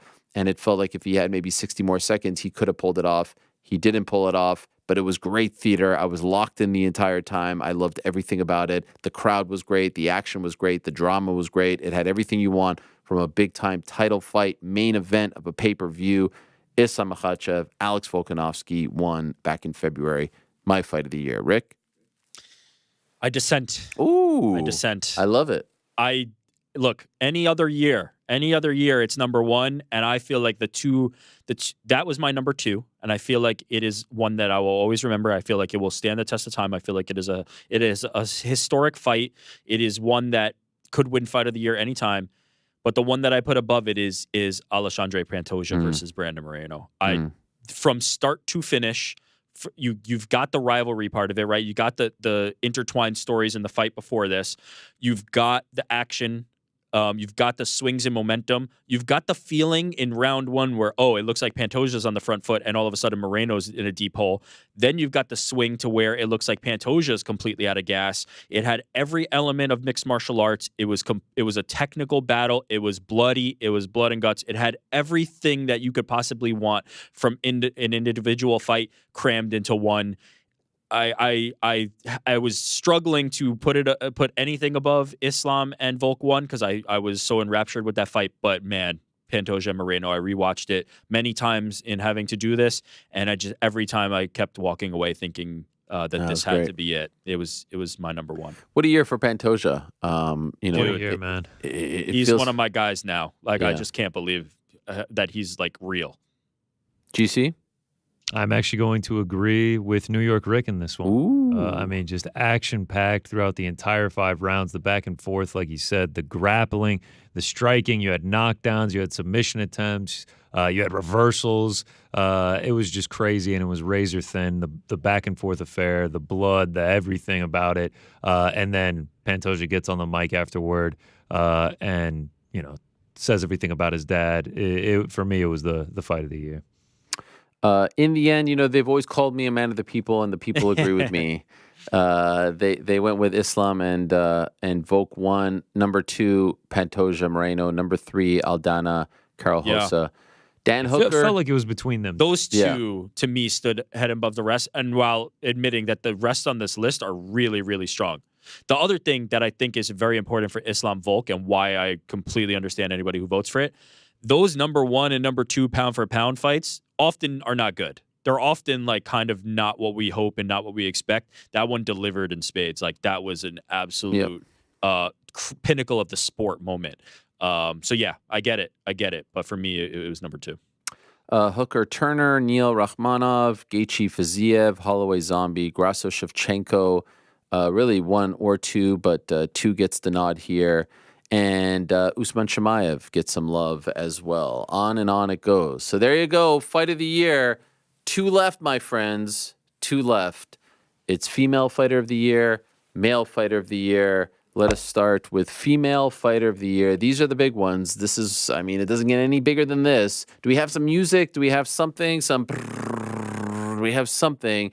Female Fighter of the Year. GC, you get the honors. You lead us off. Wow, I'm going to lead off. Yep. This is my one selection of the year where I am zigging where everyone is zagging. Wow, I love feel it. like the unanimous selection is going to be Alexa Grasso. I would bet my money that y'all are probably going to pick Alexa Grasso as well. But I am actually going to go with Lupita. I love it. Godinez. I love everything about it. She goes 4-0. Yeah. Doesn't just go 4-0, goes 4-0 over the course of just 7 months, from April to November. 4 up, 4 down. First woman in UFC history to accomplish that feat. I mean, I think since I started on the show in September of 2021, she's fought like 11 times. It's something ridiculous. She is game as they come. Her fights are almost always fun. And she just had a supremely impressive year, goes 4-0. And to play devil's advocate on the Alexa Grasso pick, she did end in a draw in the last one. And, you know, the 10-8 was questionable. And there is a world where that 10-8 doesn't happen. She's not holding the belt right now. So Lupita Godinez, 4-0. First woman to do it in UFC history, is my fighter of the year. I love everything about it. Rick, No I way love you're everything doing it. about it. And here's the thing. Yeah. Tell us. For the first time in the 11-year history of the program, I'm strongly considering changing my pick. You coward. Wow. I'm Coward. Don't do it. I Don't am do it. strongly consider changing my pick. Stick with me. You said Stick it. with me. It came Stick down with to me. 2. It came down to the 2 teammates. Stick with me. And I went back and forth on this one. I actually went to you first because I was curious as to where you would go. I went back and forth on this one because you're right. 4-0, incredible. 4-0 in 7 months. 4-0 is incredible. And It is. But you know what's more it's incredible? historic. Wait. Finishing. It's historic. It's historic. It's unbelievable. And it wasn't even in a year. It's really in 7 months, as you said. And I don't want to pit the 2 teammates, but what they've done over there at Team Lobo is incredible. And you're right. The 10-8, suspect, draw, suspect, that fight was incredible as well. It was so close. And I said consider because ultimately I'm sticking with my pick. It has to be Alexa Grasso because she was such a big underdog and because she dethroned the queen, because she dethroned someone who was so dominant for so long. I think it was 9 straight fights. It has to be Alexa Grasso, Female Fighter of the Year. You made a strong case. You really did. And I really went back and forth. Thank you for that, Frank. I really did go back and forth. But Lupi's incredible. Love Lupi. I mean, I mentioned her for Most Improved. Just an amazing year, but got to go with the champ. And maybe this time next year it is Lupi who we're talking about as a Female Fighter of the Year. She's certainly on that trajectory. I'm going with Alexa Grasso, and I suspect, Rick, you... Wouldn't it be funny if I didn't? Oh my if God, I I just saw that. pivoted right You now? just- But you yes, just Ronda bullied Rousey. me. I am going with Alexa Grasso. I would be one of those people who would say that I do think she probably lost that second fight, but we're not going to rewrite the history books. Like the result is what the result is. And my number 2 actually went 4-0, but it was not Lupi. It was Larissa Pacheco, who captured another title this year for PFL. She just continues to show the levels. And I think she deserves a shout. I think she deserves some kind of recognition because, you know, she not only that, but like women's fighting in the PFL because of the tournament gives them a lot of opportunities. And I think that's a great thing because they're not getting as frequent fights. Like Lupi is a rare exception, I think, in the UFC. So shout out to both of them. But for me, it had to be Alexa. The upset win and then the rematch with Valentina. Just epic performances. The people agree with us, Rick. They go with Alexa Grasso. Number 2, Aaron Blanchfield. Wow. You can make a case. Not a bad choice. Not a bad choice. I mean, you finished Jessica Andrade like that, skyrocketing to a title. How about Rick giving that great speech on Larissa Pacheco and Frankie hitting the Pirates of the Caribbean theme or whatever that was? Oh, it was great. It was great. Larissa Pacheco got some love. Yes. Zhang Wei Li got some love as well. How But about that one? yeah, Yeah, we just I've got wanna some know, people but I ahead mean, of her. She's. You can make the argument for pound number 1 right now for her. Tatiana Suarez gets some love. Lupi Godinez got some love. Amanda Nunes Sounds got like some it's far love. down. Stamp Fairtex with some love as well. out. I dig that. Love it. Yeah. I dig that. I think I mentioned her earlier. Macy Barber had a really good year. 2-0 wins over Andrea Lee, and that win over Amanda Ribas, I think, was worth noting. There was some really good performances this year. Speaking of 2-0, she doesn't get enough love. Liz Carmouche has really had a great back end of the year as Bellator flyweight champion, defended that title twice, once against her friend Alima Le McFarlane. I mentioned earlier Dakota Dacheva. She seems to have broken out to a degree, winning that tournament for the PFL. And Danny McCormick over at Invicta. Shout out. Some love for her as well. Wait, but didn't she UFC debut and then lose that? Or did I make That's that up? Bannon. Oh, yes. Just the other Irish. She's the one who they fought. Yes. In a different era. Chris Cyborg had a win as well over Kat Zingano. So there you have it. Usually for the Fighter of the Year category, you need at least 2 wins, in my opinion, to be considered. And that came into play when talking about the male Fighter of the Year. This actually, to me, was not an easy one. It was not an easy one for me at all because, look, I see a lot of people picking Sean Strickland because obviously 3-0, beat Izzy, shock, breakthrough, most improved. But let's be honest, like the wins over Imavov, who, wasn't in the right weight class, Magomedov, was just a fight night. These weren't events that were sort of big, much talked about going in, much talked about going out. The Izzy thing changed everything. So I really debated this one. Islam was 2-0, but, the first fight wasn't perfect. Second fight, short notice opponent, tough. It came down to 3 people for me, if I'm being honest. It came down to Leon Edwards.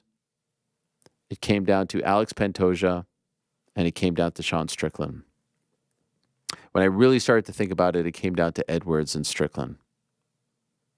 And ultimately, because of how big the Izzy win was, because of the fact that he had one more win, I ultimately gave it to Sean Strickland. Now, you could say that Imavov and Magomedov equals Usman, but in the end, I give it to Sean Strickland. The year of Sean Strickland, 3-0.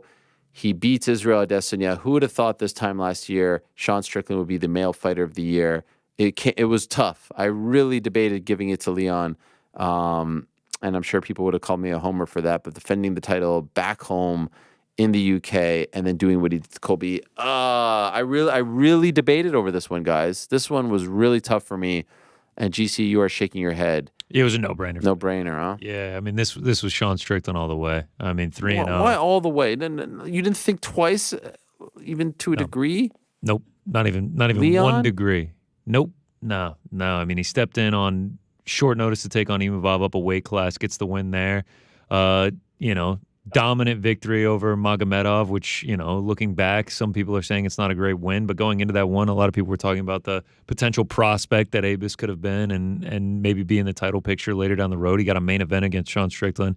And then you cap it off by winning the middleweight championship in a fight that it kind of felt like he was getting sent to the slaughter for. And sometimes he even said that in the buildup, like this isn't a great stylistic matchup for him and everything like that. And then believed in himself and got it done and produced one of the biggest upsets we've seen in recent memory. And now he's the middleweight champion of the world. To me, fighter of the year, no-brainer. You agree, Rick? Not only did I not have Sean Strickland number 1, I didn't even have him number 2. Wow. This is amazing. This is amazing. I love this. What do you got? Tell us. I'll tell you my number 2 first. I had Please. Strickland number 3. Okay. My number 2 was Islam Makhachev. Nice pick. Now, when you're comparing Makhachev and Strickland, I think it came down to me, 2 wins over Alex Volkanovski matter more. Those are more significant wins. I get the win over Israel Adesanya, A+. Like you cannot, but the other 2 were not that significant to me. The 3-0 matters, though. I think that matters. But to me, and the way I measure this is who took the toughest task and succeeded. Right? Who is the fighter of the year? Who is the one that loaded their plate with the toughest challenge and ultimately accomplished that goal? And to me, that's Alex Pereira. Wow. 2 years in a row. What? That's Alex Pereira. Guy who Now, lost. He lost. Got yes, knocked out. He got knocked out at the beginning of the year. What did he do after that? Yeah. He moved up. Yeah. What's the hardest thing to do in MMA right now? What did Alex Volkanovski fail to do against Islam Makhachev? It was move up and capture a second title in a higher weight class. It is the toughest thing you can do. Alex Pereira, after getting knocked out by Israel Adesanya, picked himself up, dusted himself off, went up a weight class, beat a former champion in Jan Blachowicz, and then beat a former champion in Yuri Prohaska to capture his second belt in a second division. To me, I, with all due respect to the work of Sean Strickland and Islam Makhachev and even Leon Edwards this year, who I think had fantastic years, the one who took on the toughest challenge and was successful in doing so, Yeah, you're right. was Alex Pereira. Oh, it's a great shout. I just have a hard time giving it to someone who got knocked He out lost. this year. I get it, but I almost feel like, and correct me if I'm wrong, that adds to the story, right? This guy who got knocked out by Izzy, that could have been it, right? He could have been just the guy who had Izzy's number. No, he's going to go up and capture a second belt in a weight class that the gap is 20 pounds. He's going to go up 20 pounds and win that belt too against two former champions. To me, you have to give credit and you have to give respect to what Alex Pereira is doing that many people are not able to do. And in such a short amount of time, given the opportunities, he is capitalizing on them. And I had him last year and I have him this year too. I think Alex Pereira is a one of one. And I think this was the year of Alex It's a again. solid pick. All of them are solid picks. Strickland gets the nod from the people. Leon Edwards, number 2. Alex Pereira, number 3. Islam gets number 4. Yeah. Islam, number 4. Some That's others. surprising to me. Tommy Aspinall, number 5. Francis Ngannou, Patchy Mix, Justin Gaethje. Pantoja should get more love, in my opinion. Yeah. 2 big wins. And Dricus du Plessis got a nod as well. Guess who got 1 vote? Iron Turtle. Shout out. Shout out. Should have gotten more. It was from GC. We had a robbery of the year. We would have talked a lot about Iron Turtle. Yeah, those are all great ones. I get what you're saying. It's just hard to give Fight of the Year to someone who wasn't. Yeah, I'm kind of with you, Ariel. Like It's just an amazing. I do What about hear what you're comeback saying. Fighter? Right? You can give him comeback Fighter of the Year. What he accomplished is incredible. There's no doubt about that. So I think Strickland came from further in this year in terms of that comeback. But look, I understand this is not popular. I understand that there will be others. Like Jed Meshew is blowing up right now saying defending the title in your own weight class is harder. I would disagree. I would say that chasing greatness in a higher weight class is actually more difficult, as has been proven by how many people have failed to do it. And so, yeah, I will stand behind it and give another nod to Alex Pereira. I want to give some love to some other guys who had some great years. As we said, Impa Kasangane, 5-0 this year. Olivier Aubin-Mercier, 4-0 this past year. What a year for him. Brendan Allen, 3-0. Nicholas Dalby, 3-0. Benoit Saint-Denis, 3-0. Ian Machado Gary, 3-0. Jack Della Maddalena, 3-0. Roman Kopilov, 3-0. Jalton Almeida, 3-0. Corey Sanhagen went 2-0. Justin Gaethje, 2-0. DDP, 2-0 as well. Also want to give some love to Phil DeFries. Had a nice little year, 2-0 for the big man. And Johnny Eblin, also 2-0. Patchy Mix, 2-0 as well. Some nice years there, yeah? Yeah, for sure. I mean, this was a tough category for me. I think there were so many stellar years. Gents, we have come to the end. 26. How do we feel? 26 down, huh? I feel like, 26 and a half, MVP fighter, we didn't quite get the winner. Yeah. Pretty sure we did announce a winner. That's right, Francis. Shout out to Francis. Oh, right. Yes, that's right. We did go How back soon to we that. forget. I always feel like there's so much pressure going into the award show, and then I feel like a massive weight off my shoulders, and then I feel like we can officially move on with the new year, right? The Like year is wrapped. Now we're Yes. I good. thought this was the rehearsal for the show tonight. Yes. I don't ahead. think we agreed all together very much, but I feel like there was think the it was only most like 6. general agreement, if that makes sense. Like I feel like there was the most 2 out of 3s. And There's always everybody was threads kinda- throughout the year, right? There's Yeah. always like we said, Izzy, Sean, this and that. I do want to mention, and MMA Junkie does a great job of this. They have this retirement tracker where they track all the people who said goodbye in 2023. So I do want to acknowledge Mauricio Shogun Hua, who said goodbye in January. Wow. How about that? Glover Teixeira on the same card, who said goodbye in January and February. We said goodbye to Fyodor Emelianenko. I'm not naming all of them.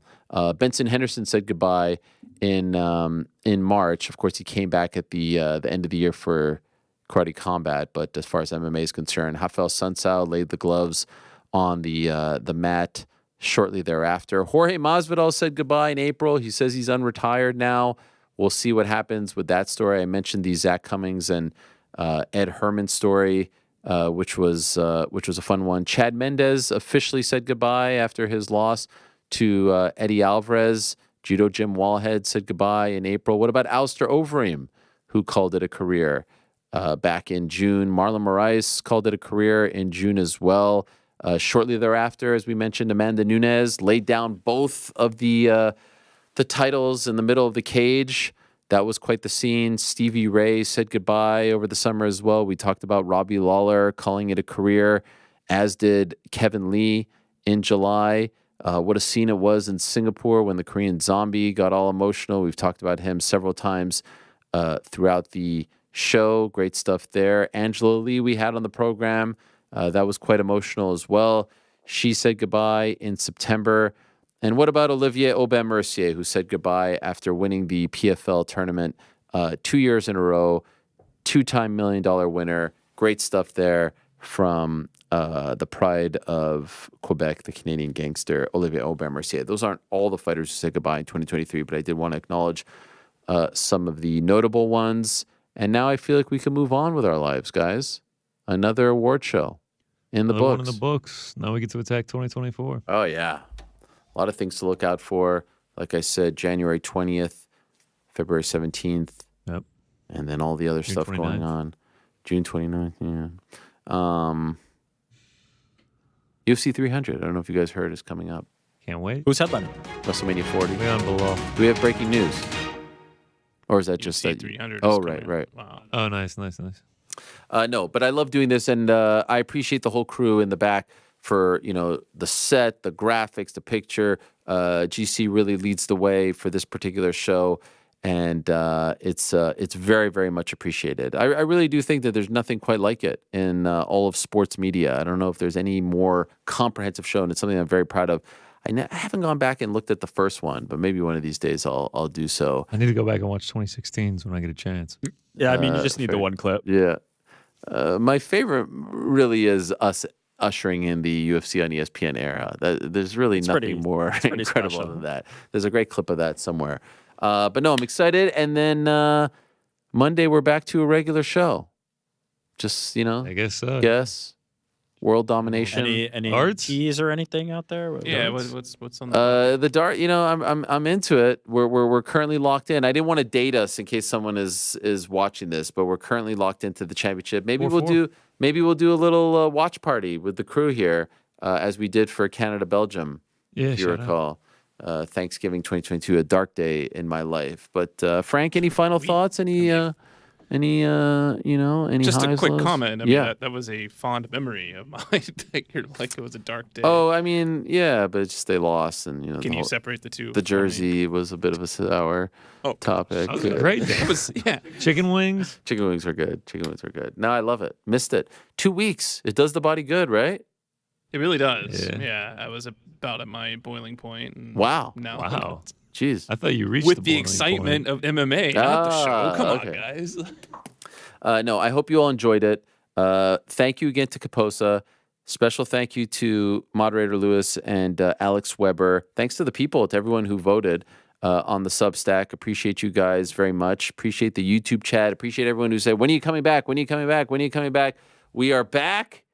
It's a new year. Hopefully a healthy, happy, positive, successful year for all of us. Big year 2024 with big plans.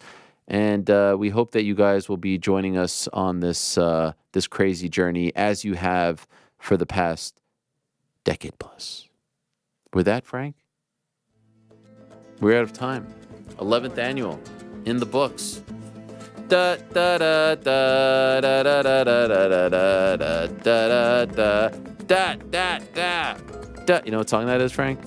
I don't recognize him. Special thanks to the whole crew back there.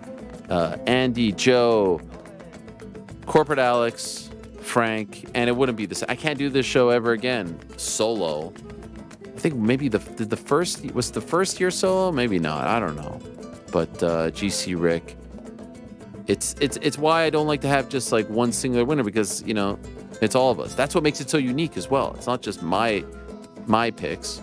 It's everyone's picks. And quite frankly, some of their picks are better than mine for some of these. I'm still debating that female fighter of the year. But in the end, we have to say goodbye. We have to be at peace with our picks, Frank. We have to lay our heads on the pillow and say we've done the work. The hay is in the barn, as they said, and we have to move on. And so who will be the 2024 male fighter of the year? Who will be the 2024 female fighter of the year? Who will be the breakout fighter of this year? We don't know. We don't know where that person is right now, what they are doing. What are the moments that are going to capture this year? What are the highlights of this year? Who's going to be the comeback fighter? Will it be comeback Conor McGregor? Will it be someone else? Can't wait to find out. We'll be here every Monday and Wednesday to talk about it all, react to it all, preview it all. No better job, no better gig than this one. For the whole crew, thanks to all of you, from me to you, from them to you. Thank you so much for watching this 11th annual MMA Hour Award Show. We appreciate you very much. Back on Monday, same time and place until this. Congrats to all the winners.